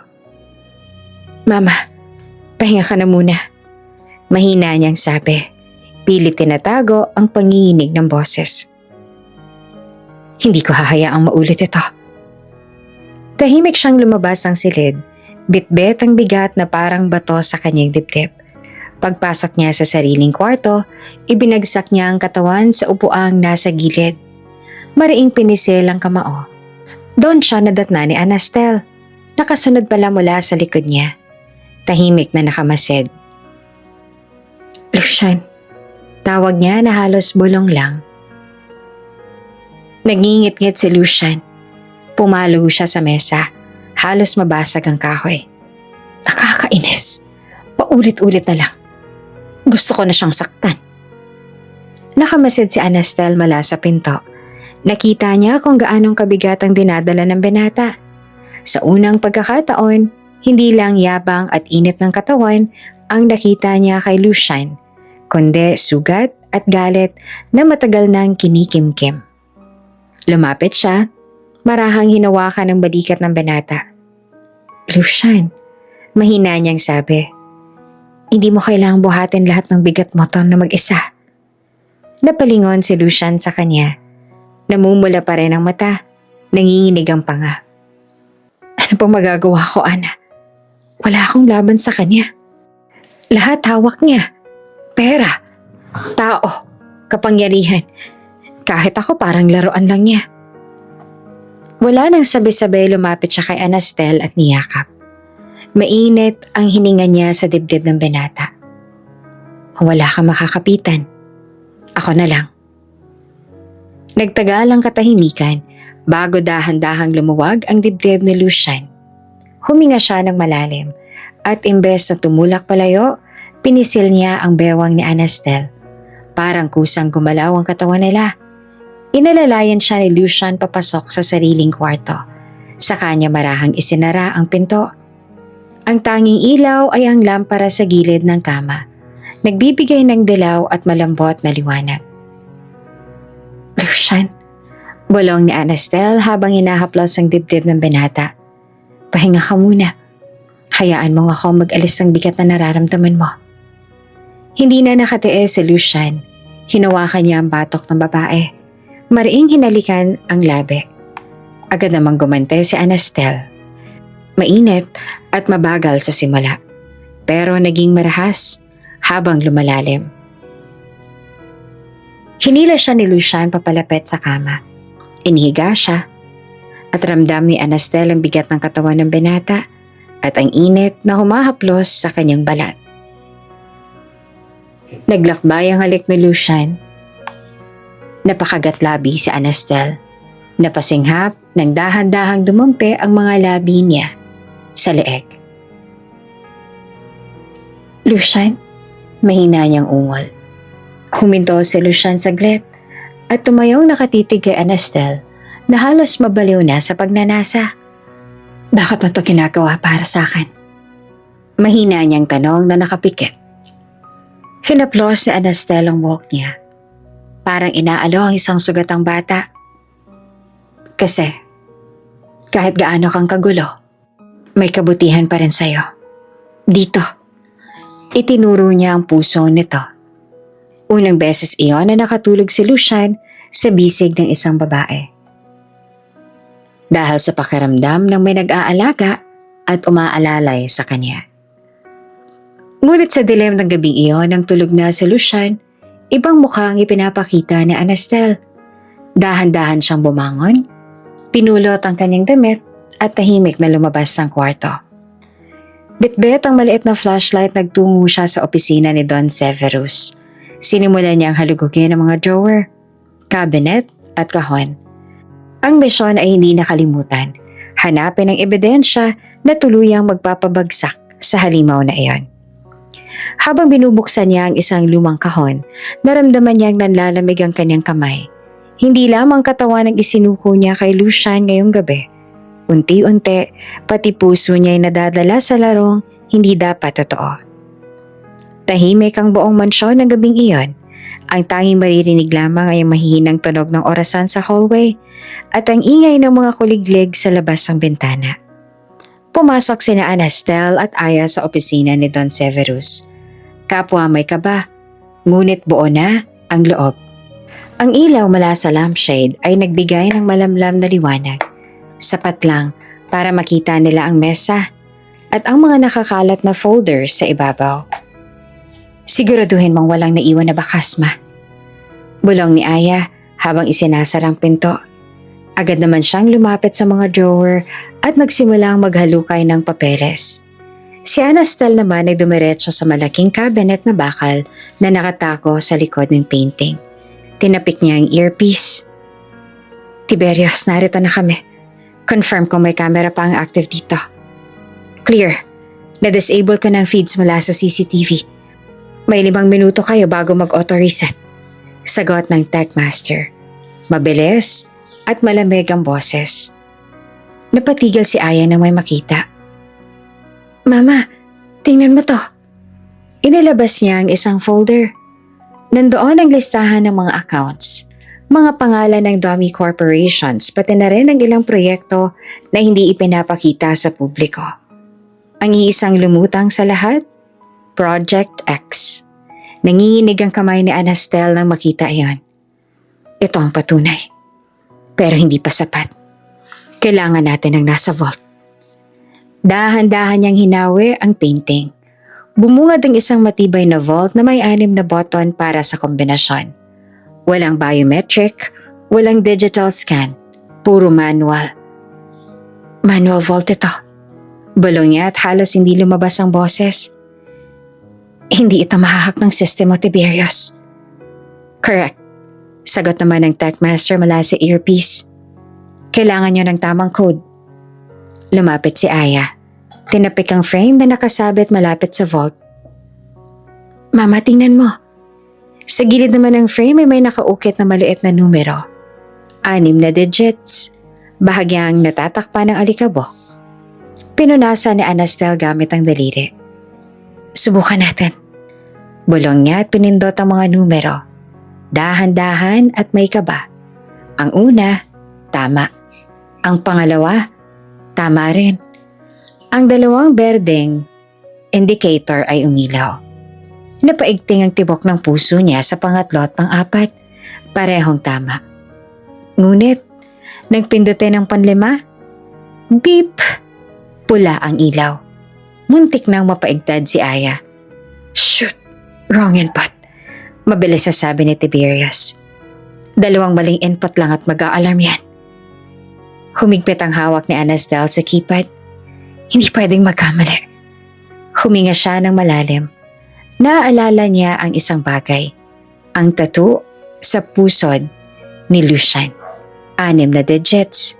Hindi niya makalimutan ang 4 na una dahil minsang dumampi ang mga mata niya roon. Nang minsan na siyang muntik matukso. Napatingin siya kay Aya. Alam ko na kung saan ko makikita ang tamang kombinasyon. Mama, seryosong sagot ng bata. Ibig sabihin kailangan mo bumalik sa kanya? Ikaw lang makakagawa niyan. Sandaling natahimik si Anastel. Naroon ang alanganin. Plano ba niya talagang ibigay ang katawan niya para makuha ang code? O may ibang paraan? Ngunit alam niya, oras ang kalaban niya. At kung si Don Severus nga humawak ulit sa mga papeles na yon, masisira ang lahat. Kung yan ang kailangan gagawin ko. Mahinang sambit niya, halos pabulong. Kahit pakapalit ang katawan ko. Tumikim si Aya, halatang nag-aalangan. Mama, sigurado ka ba? Hindi ka ba natatakot na baka malunod ka sa laro niya? Ngumiti na lang si Anastel na mapait. Anak, matagal na akong sanay sa laro ng apoy. Ang tanong, hanggang kailan ako tatagal bago masunog? Pinikit niya ang mata tsaka muling tinapik ang earpiece. Tiberius, pull us out. Hindi ko kayang ipilit ngayon. I'll find another chance. Copy. Mabilis na sagot ng Techmaster. 2 minuto bago magbalik ang feed ng CCTV. Kailangan niyo na makaalis. Agad nilang inayos ang mga papel. Ibinalik ang painting sa dati nitong pwesto at binura ang anumang bakas ng kanilang presensya. Lumabas sila ng opisina, halos sabay ang hakbang at humugot ng malalim na hininga nang tuluyan ng masara ang pinto. Pagdating sa hallway, hinawakan ni Aya ang kamay ng kanyang ina. Mama, huwag mong kalimutan ang totoo. Kung masyado ka lumapit kay Lucian, baka malimutan mo kung bakit tayo nandito. Tumigil si Anastel, tumitig sa anak. Hindi niya alam kung paano sasagutin iyon. Ang puso niya, dahan-dahan ang natatali sa lalaking dapat ay target lamang.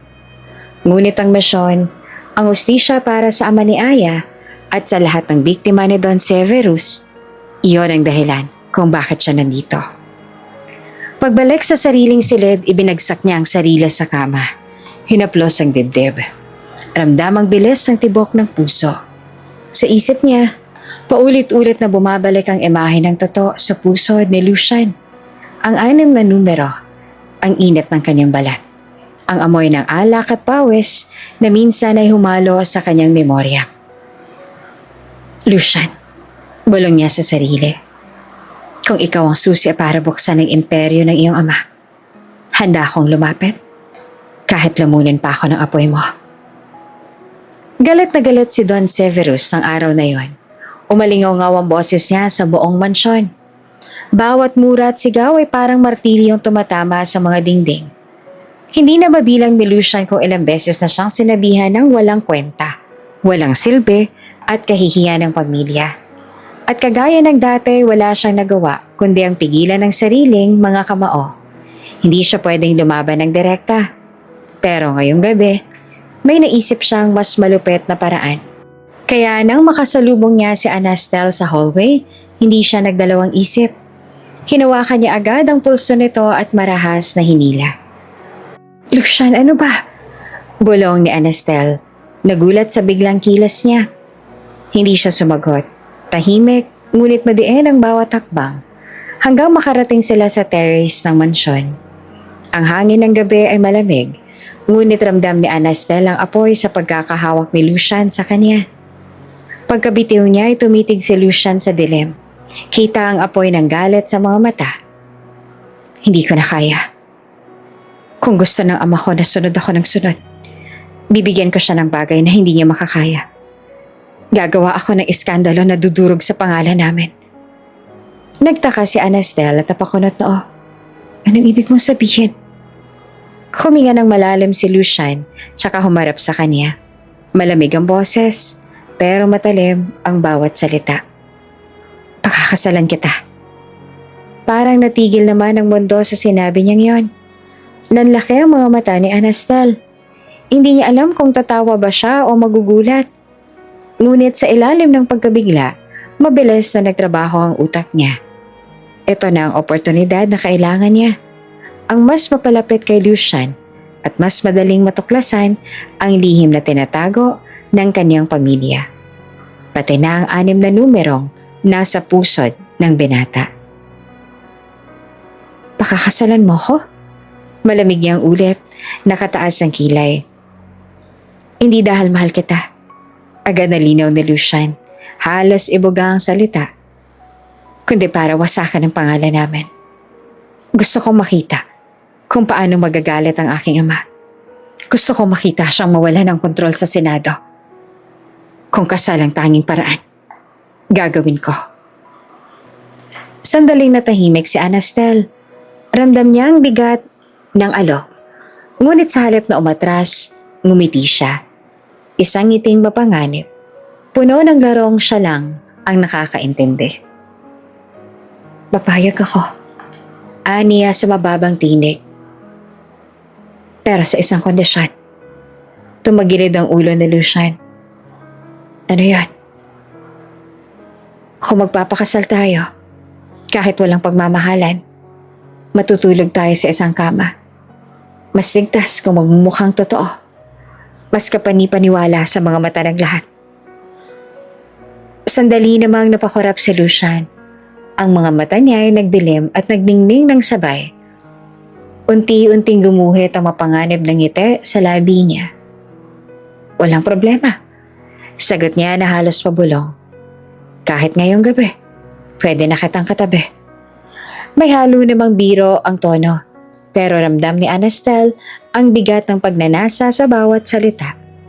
Napalunok siya ng bahagya. Pinilit panatilihin ang composure. Subukan mo, bulong niya.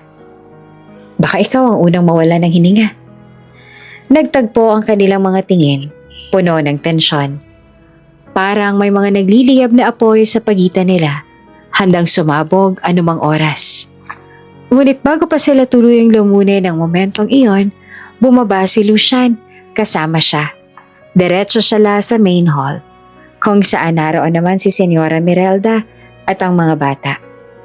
Tahimik ang paligid, lahat ay nakatingin sa kanilang dalawa. At bigla, walang pasabi, lumuhod si Lucian sa harap nila. Will you allow me? Aniya na malamig ang boses ngunit matatag. To be the father of your children? Napasinghap si Senyora Mirelda. Agad na tinakpan ng bibig. Ang mga bata naman ay nagkatinginan. Hindi alam kung matutuwa ba o magugulat. Yes. Halos sumigaw naman ang ginang at halos lumuha sa tuwa. Oo anak, matagal ko nang pinapangarap na makita kang magbago, na makita kang bumuo ng pamilya. Salamat sa Diyos. Tumango ang mga bata kahit medyo naguguluhan. Ang bunso agad na yumakap sa binte ni Lucian. Papa, bulong niya na may ngiti sa labi. Nanlumo naman si Anastel sa tanawin, pero wala siyang magagawa. Kailangan niyang sumabay sa laro. Kaya kahit mabigat ang dibdib niya, wala siyang magawa. Napilitan siyang tumango. Yes, ani niya ng malamig ngunit may bahid ng ngiting mapanganib. Tatanggapin ko ang alok mo. Napalakpak si Senyora Mirelda. Halos hindi na mapigilan ng luha. Anak, ito na yata ang pinakamasayang araw sa buhay ko. Hindi mo alam kung gaano ko natutuwa, kung gaano kalaking biyaya ito. Ngumisi si Lucian at bahagyang nakatingin kay Anastel. Hindi iyon ngiti ng pagmamahal. Ngiti iyon ng isang taong nakahanda sa gyera. Simula ngayon, bulong niya. Halos hindi naman marinig ng iba. Wala ka nang ligtas. Ikaw ang magiging sandata ko. At ako ang magiging apoy na susunog sa lahat. Ngumiti rin sa Anastel. Malamig, halos pareho ang intensity. At baka makalimutan mo. Ang apoy na pinakamapanganib, ako ang may hawak. Habang nagsasaya ang lahat, habang abala ang mga mata sa pagyakap kay Lucian, habang nakangiti si Senyora Mirelda sa tuwa, sa loob-loob ni Anastel ay mas lalong humihigpit ang kaniyang kapit. Dahil alam niya, malapit na siyang lumapit sa pusod ng sekreto. At kapag dumating ang tamang oras, hindi lamang pangalan ng pamilya nila ang babagsak, kundi pati mismong halimaw na si Don Severus. Hindi na nag-aksaya pa ng oras si Lucian, para bang lalo siyang ginatungan ng Ines sa kanyang ama. Kaya't wala pang isang linggo mula na mag-propose na tuloy na agad ang kasal nila ni Anastel. Simpleng seremonya lang iyon pero nagmukhang malaking issue sa mata ng publiko. Lahat ng pahayagan, TV, social media headline ay tungkol sa kanila. Son of the senator, marries a maid with 3 children. Lucian marries below his station. Is it a scandal or love story? Galit na galit si Don Severus nang mabasa ang mga ito. Sa pribado, halos mabalatan ng kanyang sigaw ang buong opisina.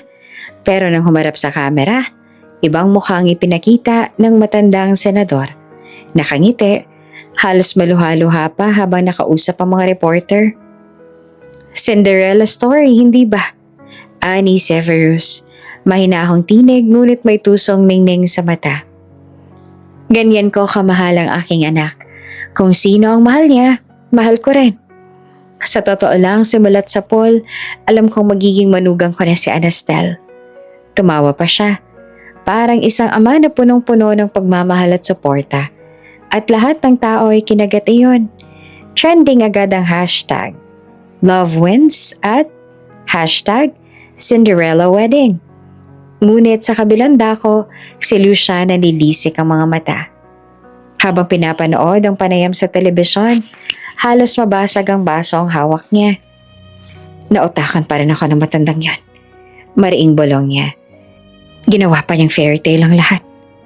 Samantala si Anastal naman ay tahimik lang. Pinagmamasdan niya ang mukha ni Lucian.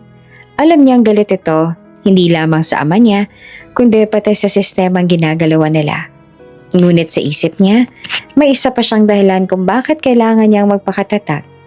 Ang sikreto sa tattoo ng binata at ang laban na pinapasok niya laban sa pamilyang ito.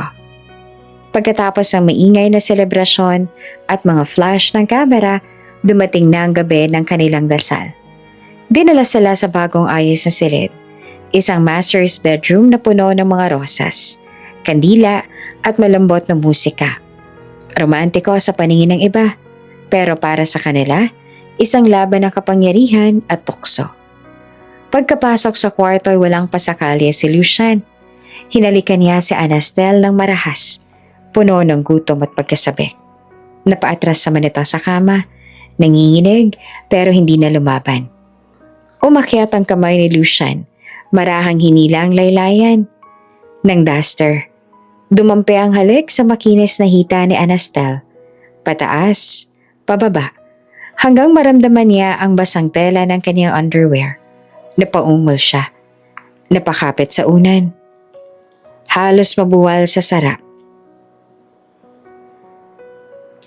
Lucian, teka lang. Pilit niyang ibinuka ang labi, pero pinutol iyon ng marahas na halik. Matagal ko na itong gusto. Bulong pa ni Lucian sa pagitan ng halik. Mainit ang hininga, matalim ang mata. Para bang wala ng ibang mahalaga, kundi ang babaeng nasa harap niya. Haplusin mo pa ako. Daing niya na halos humihingal. Hindi na nakapagpigil si Lucian, inangkin na ang bawat sulok ng balat ni Anastel, bawat hebla ng buhok, bawat paghinga. Sa isang iglap, nagsanib sila sa ilalim ng kumot. Ang bawat galaw ay apoy, bawat ungol ay alo na bumabalot sa kanila, hanggang sa sabay na sumabog ang init ng kanilang katawan. Pawisan at hingal, naglapat ang tingin nila. Ngunit biglang natigilan si Lucian. Virgin si Anastel? Sa isip niya at nang mapansin ang pulang bakas sa kumot, doon siya biglang napatigil. Kita niya ang pulang bakas sa kumot. Nanlaki ang mga mata niya, napahinto at tila hindi makapaniwala. Akala ko ba 3 ng anak mo? Bulong ni Lucian. Gulat at halong kaba ang tinig. Nanginginig si Anastel, ngunit mabilis siyang nakaisip. Hindi siya pwedeng mabuko. Hindi pwedeng mahulog ang lahat ng plano. Kaya kahit nangingilid ang luha, pilit niyang pinatatag ang tinig. Mga pamangkin kasala. Mahina ngunit matatag niyang sagot. Ako lang tumayong ina. Tumigil naman si Lucian at halos hindi makagalaw. Pinagmasdan niya ang mukha ni Anastel, ang bahagyang nanginginig nitong labi. Ang mga matang puno ng sakit. Pamangkin? Bulong niyang muli. Dahan-daan, binuo ni Anastel ang isang kwento. Isang malungkot na istorya na kailangang papaniwalaan ni Lucian. Iniwan sila ng kanilang ama, si Luther. Dati siyang undersecretary. Naipit sa kaso na hindi naman siyang may sala. Napasubo lang. At pagkatapos, pinatay sa loob ng kulungan. Sinira ng sistemang hawak ng mismong ama mo. Ang buong pamilya nila kaya simula noon. Ako nang tumayong ina nila. Akong sumalo ng lahat. Habang nagsasalita siya, ramdam niya ang kirot sa bawat salitang binibitiwan. Bahagi ng totoo, bahagi ng kasinungalingan. Isang halo ng kwento para maprotektahan ng mga bata at manatiling buhay ang misyon niya laban sa pamilya ni Lucian. Tahimik naman si Lucian. Nakatitig lang siya kay Anastel. Hawak ang balikat nito. Kitang-kita sa mga mata niya ang unti-unting pagguho ng galit. napapalitan ng kakaibang pagtingin. Hindi naman siya agad nakasagot. Sa isip niya, biglang nagbagong imahe ng babaeng ito. Hindi lang basta kasangkapan para asarin ng ama niya. Hindi lamang basta babaeng dapat niyang angkinin. Ang babaeng ito, nag-alay ng sarili para sa 3 batang hindi kanya. Ang babaeng nagsakripisyo ng normal na buhay para sa inosenteng mga pamangkin. Anastel. Mahina niyang tawag. Halos may halong hiya. Hindi ko alam. Pumikit si Anastel, itinago ang sariling luha. Hindi mo kailangang malaman. Hindi mo rin kailangang intindihin. Ang mahalaga, nabubuhay ang mga bata at gagawin ko ang lahat para hindi na sila masaktan ulit. Unti-unting niyakap ni Lucia ng babae. Hindi iyon yakap ng pagnanasa, kundi yakap ng pag-unawa. Sa kauna-unahang pagkakataon, naramdaman niya ang init ng isang pamilya. Hindi dahil sa pangalan, kundi dahil sa politika. Kundi dahil sa isang babaeng handang tumayo bilang ina. At sa loob-loob niya, mas lalo siyang lumubog. Mas lalo niyang minahal ang babaeng ito. Kahit ayaw niyang aminin. Sa labas ng kanilang silid, tahimik ang buong mansyon. Walang nakakaalam ng tunay na nangyari. Para sa lahat, isang perpektong Cinderella story lang ang nasaksihan. Pero sa loob, nagsimula ng mabuo ang mas malalim na kwento.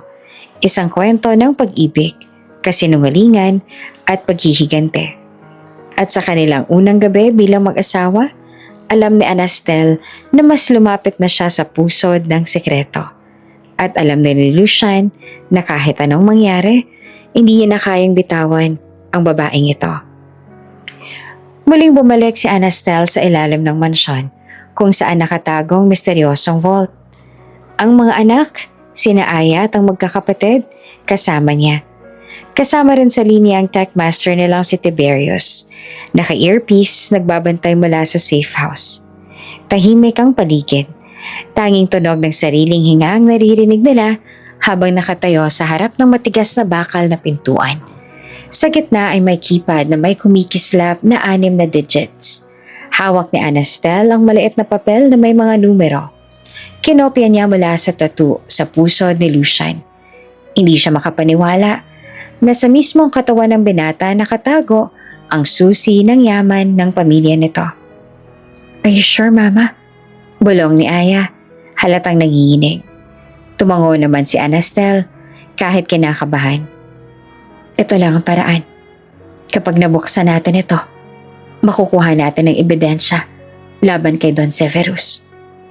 Dahan-dahan niyang pinindot ang mga numero. 1, 2, 4, 5. Tumingin siya kay Aya bago pinindot ang panghuli. 1 segundo ng katahimikan. Parang huminto ang oras. Biglang bumukas ang vault. Gumalaw ang mabigat na bakal. Dahan-dahang bumukas ang pinto na parang isang halimaw na nagbubunyag ng lahat ng laman tiyan. At doon bumungad sa kanila ang isang silid na parang ibang mundo. Nagsalansa ng mga bar ng ginto sa magkabilang pader. Mga kahong puno ng cash, nakatali sa plastic. May selyo pa ng mga bangko, mga tray ng diamante at alahas. Nagkikislapan sa ilalim ng ilaw. At sa gitna, nakapatong sa isang pedestal ang isang makapal na ledger. Mga pangalan, petsa, halaga at transaksyon. Napasinghap si Aya, napakapit sa dibdib. My God! Si Aya nanginginig naman ang kamay. Halos hindi makapaniwala sa nakikita. Lahat ng to, galing sa dugo ng bayan. Napaiyak siya. Tumulo ang luha sa galit at sakit. Naaalala niya ang tatay niyang pinatay sa kulungan dahil sa gawa ng sistemang ito. Naaalala niya ang mga inosenteng pamilyang nalugmok sa kahirapan habang ang mga maras ay nagtatampisaw sa yaman. Nilapitan ni Anastel ang ledger. Marahang hinaplos ang takip nito. Ito na ang katapusan nila. Aniya na mariin ang boses. Makakamtan din natin ang hustisya. Agad nilang kinuha ang mga cellphone. Kinuna ng video at larawan ng bawat sulok ng silid, bawat kahon, bawat pahina ng ledger, para itong isang dokumentaryo na ilalabas sa tamang oras. Ebidensyang hindi na mabubura. "Mama, look!"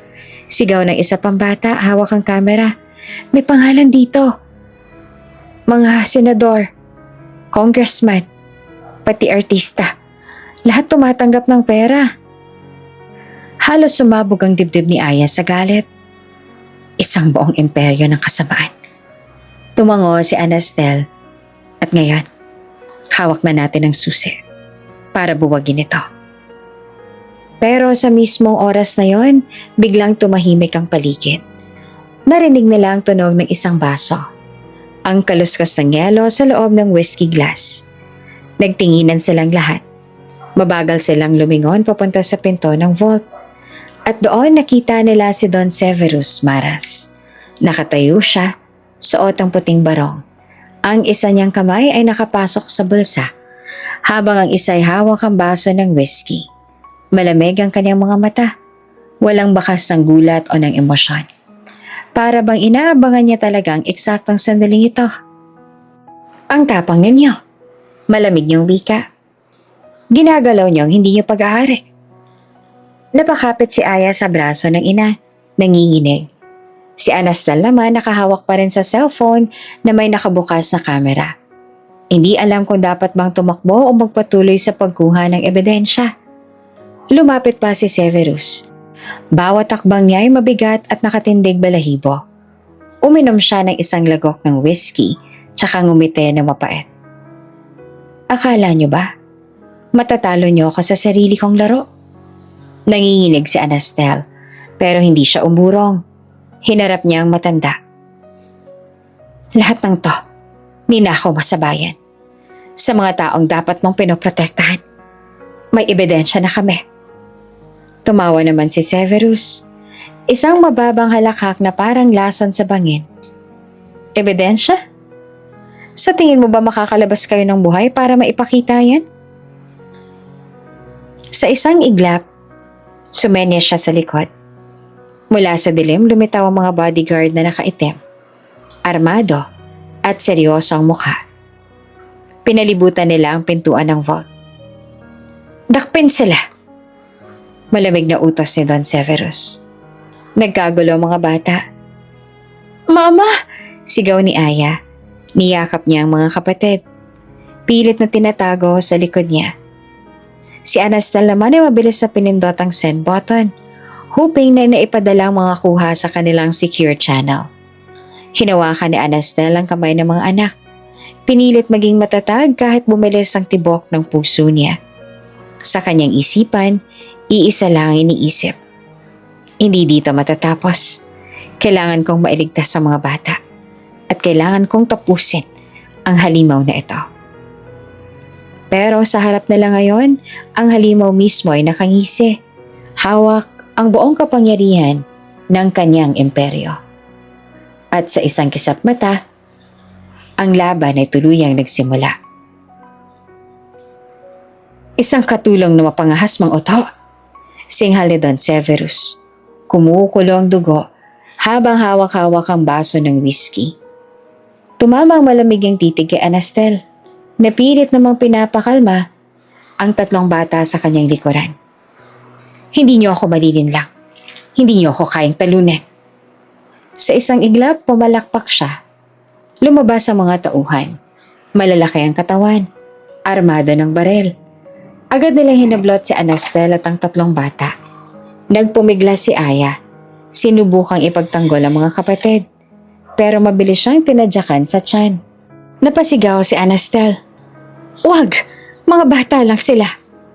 Ngunit walang awa. Kinaladkad silang lahat pababa ng lumang hagdan, patungo sa pinakamalalim na mansyon. Dumilat ang liwanag mula sa isang bombilya na mahina ang sinde. Bumungad ang isang lumang basement, sikip, amoy kalawang, at may bakal na rehas na parang hawla. Sa paligid may mga nakatali at gutom na Doberman. Kumakahol ang mga ito. Tila sabik na lapain ang sino mang papasok. Diyan kayo nababagay. Malamig na sampit ni Don Severus habang tinututok ang barel kay Anastel. Magtiis kayo sa dilim. Hanggang mabulok ang katawan ninyo. At kung tatakas man kayo, sila ang kakain sa inyo. Tinuro niya ang mga aso na mas lalo lang umalulong sa gutom. Ipinukol siya sa loob ng hawla kasabay ng mga bata. Mabilis na isinara ang mga tauhan ng bakal na rehas. Ang malakas na kalabog ng susi, ang hudyat ng pagkakapiit nila. Mama, mahinang bulong ng bunso, halos mangiyak-iyak. Ayoko dito, ang dilim. Imakap si Anastel sa mga bata, pinilit na maging matatag. Huwag kayong matakot, andito ako. May Diyos, makakalabas tayo rito. Ngunit sa loob niya ay nanginginig ang kaniyang puso. Dahil alam niyang walang awa ang matandang Don. Pag-alis sa mga tauhan, lumubog ang lugar sa katahimikan. Tanging alulong ng mga aso at patak ng tubig mula sa kalawanganin na tubo ang maririnig. Oras ang lumipas. Lumalim ang gabi. Hindi mapakali si Anastel. Nagdarasal, naghahanap ng pag-asa. Hanggang sa narinig niyang maingat na yabag pababa ng hagdan.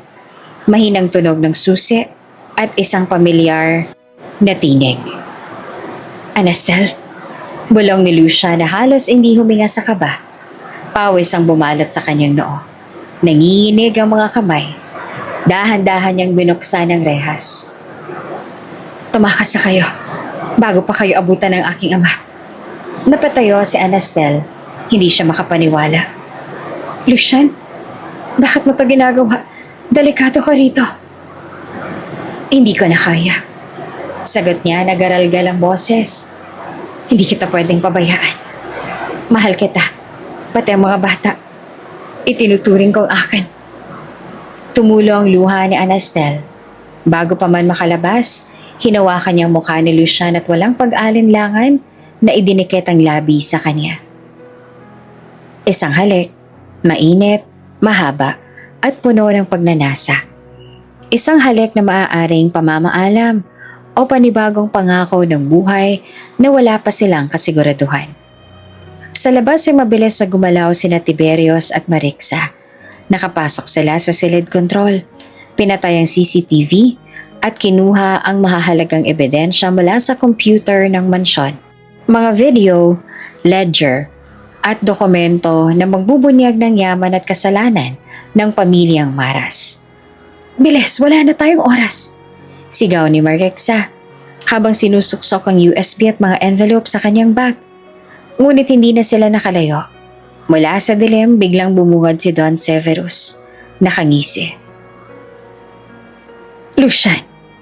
Napatigil si Lucian, hawak pang susi ng rehas. Lumingon siya at doon bumungad ang malamig na mga mata ng kanyang ama. Anong ginagawa mo?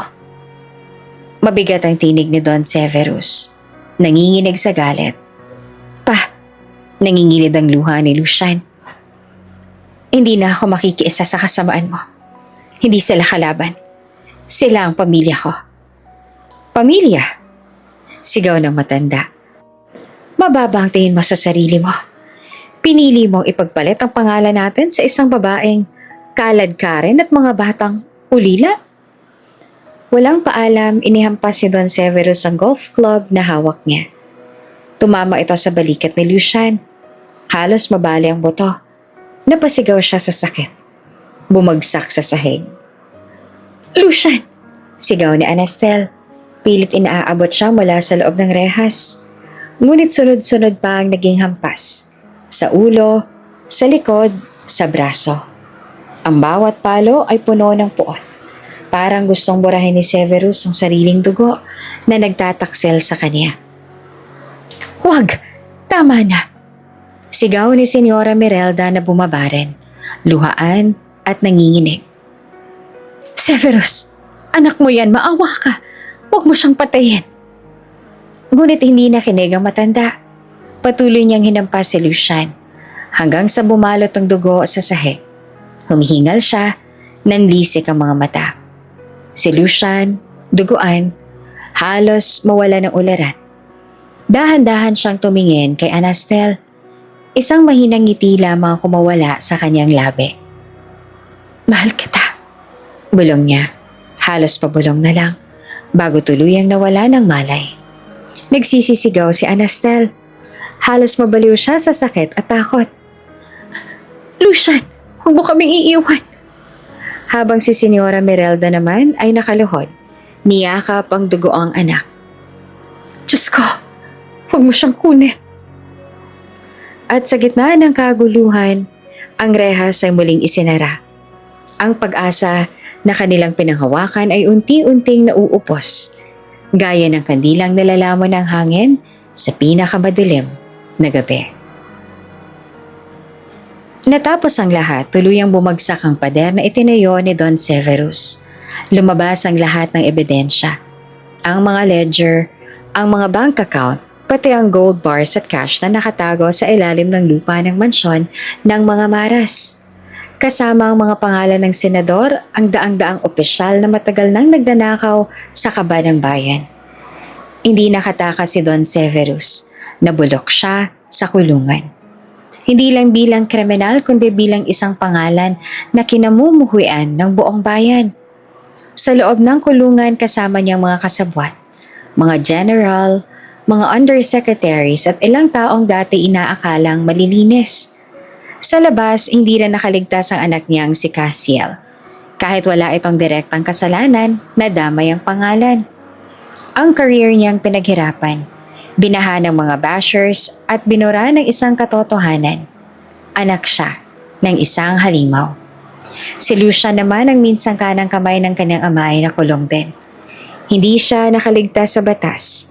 Napatunayan ang partisipasyon niya sa mga ilegal na negosyo, ngunit iba ang kaso niya. Ipinakita ng mga abogado na may pagkakataong tumutol siya. Tinulungan pa niyang makatakas ang ilang biktima, kaya't bandang huli, nabigyan siya ng parole. Pero ang parole na iyon ay hindi lang paglaya mula sa piitan. Para kay Lucian, iyon na rin ang paglaya mula sa anino ng kanyang ama. Mula sa dugo at apelidong paulit-ulit na nagsisilbing tanikala. Makalipas ang 2 taon, payapa ang isang probinsya sa Hilaga. Malayo sa ingay ng syudad. Malayo sa politika at kasinungalingan. Sa gilid ng highway, nadaanan ni Lucian ng isang gusaling may karatula, Margot Foundation, para sa mga ulila at biktima ng katiwalian. Napatigil siya. Hindi siya makagalaw. Ang mga kamay niya ay kumakabog. Ilang taon din niyang pinangarap na makitang ulit ang babaeng yon, pero hindi niya inakalang sa ganitong pagkakataon. Pumasok siya sa maliit na tarangkahan. May mga batang naglalaro sa hardin. May mga batang babae na nagtatawanan. Habang nag-aagawan ng bola, may sanggol na karga ang mga volunteer. Sa gitna ng lahat ng iyon, may babaeng nakatalikod, nakayuko, nagdidilig ng halaman. "Anastel?" Mahina niyang bulong. Halos hindi lumabas sa kanyang bibig. Lumingon ang babae. Kumislap ang mga mata nito nang magtagpo ang kanilang paningin. May halong gulat, saya, at sakit na sabay-sabay pumasok sa mukha niya. Ngumiti si Lucian. Pilit na binabalot ng biro ang bigat ng sandali. "Buti pang mga halaman, dinidiligan mo." "Ako, matagal lang tuyo." Sandaling natahimik naman ang babae bago tuluyang ngumiti. Ngunit imbes na Anastel, ibang pangalan ang binitiwan niya. "Margot." Aniya na malumanay ang boses. Margot ang tunay kong pangalan. Nanatiling nakatingin si Lucian. Tila ba hindi siya makapaniwala. 2 taon na paghihintay. 2 taon ng mga tanong. At heto na siya. Naririto na ang sagot sa lahat. Dinala siya ni Margot sa isang maliit na silid sa loob ng foundation. Doon niya ipinaliwanag ang lahat. "Anastel, hindi iyon ang tunay kong pangalan." Panimula niya habang nakaupo at pinaglalaroan ng baso ng tubig. Codename lang yun para sa misyon. Hindi lang para pabagsakin ng pamilya mo, kundi para maibalik ang hustisya sa mga batang naulila ng sistema ni Severus Maras. Napatungo si Lucian. Hindi na bago sa kanya ang mga revelasyon ng babaeng ito. Pero ngayon, mas malinaw na ang lahat. Margo, bulong niya. Paulit-ulit. Mas bagay, mas totoo. Ngumiti naman si Margo, ngunit may bahid ng lungkot. Hindi ko alam kung mapapatawad mo ako. Niloko kita. Ginamit kita. Ginamit ko ang tiwala mo para makalapit sa vault. Para makuha ang tattoo. Para makuha ang ebidensya. Pero, tumigil siya. Lumingon sa bintana. Pero hindi ko ginamit ang puso mo dahil hindi ko na kayang kontrolin ang sarili ko. Noong minahal kita. Tumayo si Lucian, lumapit at marahang hinawakan ng kanyang baba. Pinatingin siya sa kanyang mga mata. Alam mo bang 2 taon kitang hinanap sa bawat alaala ko? Sa bawat gabing nakakulong ako. Ikaw lang ang laman ng isip ko. Oo, niloko mo ko. Pero kung hindi dahil sa'yo, baka hanggang ngayon, alipin pa rin ako ng ama ko. Kung hindi dahil sa'yo, baka patay na rin ako ngayon. Tumulo ang luha sa mata ni Margo. Hindi niya napigilan na mapaiyak. Niyakap siya ni Lucian, mahigpit, para bang ayaw na muling pakawalan. Kinagabihan sa gitna ng hardin ng foundation, naglakad silang dalawa. Tahimik, maliwanag ang buwan, at marinig ang tawa ng mga batang natutulog sa dormitoryo. Lucian, mahinang wika ni Margo. Handa ka bang magsimulang muli? Wala ka ng pangalan, wala ka ng kayamanan, wala ka na rin kapangyarihan. Hindi ka na anak ng senador, hindi ka na prinsipe ng mansyon. Isa ka na lang ex-convict na sinusubukang bumangon. Huminto si Lucian, hinarap niya ang babaeng minamahal. Kung mawawala man ang lahat, hindi ako matatakot. Basta't ikaw ang kasama ko magsimula. Kasi noon pa man, wala naman akong kayamanan. Ang meron lang ako, ikaw. Hindi na nakasagot si Margo. Imbes na hinalikan niya si Lucian, mahaba, mainit, ngunit hindi na puno ng lihim at pagkukunwari. Ito na ang halik ng 2 pusong minsang nilamon ng kasinungalingan. Pero ngayon, handa na magmahal ng totoo. Lumipas sa mga buwan, ang foundation ay lumago, nakilala sa buong bansa bilang kanlungan ng mga batang naulila ng korupsyon at karahasan. Si Senyora Mirelda na ngayon malaya na rin sa anino ng kanyang asawa, tumulong bilang patrona. Si Castiel, kahit nawasak ang career, natagpuan ng bagong misyon bilang direktor ng programa para sa mga kabataang biktima ng fake news at propaganda. At si Lucian, hindi na Maras, kundi simpleng Lucian. Nagtrabaho siya bilang volunteer, guro at tagapagturo ng boxing sa mga bata. Tinuruan niya ang mga ito na huwag matakot lumaban para sa tama at huwag niyang hayaang ikulong ang mga anino ng nakaraan. Isang gabi habang nakaupo sila ni Margo sa ilalim ng bituin, nagsalita siya. Alam mo Margo, hindi na ako takot. Kasi ngayon, alam ko na kung saan ako nababagay. Hindi sa mansyon, hindi sa politika, kundi dito sa tabi mo. Ngumiti naman si Margo, ipinatong ang ulo sa balikat niya. At ako, sagot niya, di na rin ako takot. Dahil ngayon, wala na akong kailangang itago. At doon sa gitna ng hardin na puno ng tawa at musika ng mga bata, nagtagpo ang 2 puso. Hindi na bilang kaaway at manluloko, hindi na bilang anak ng isang halimaw at espiya, kundi bilang 2 taong handang bumuo ng bagong simula. Bago ka pa lang sa channel neto, ibang kwento ni Ate Jane, istorya mo, ikwento ko. Huwag kalimutang pindutin ang notification bell at subscribe button.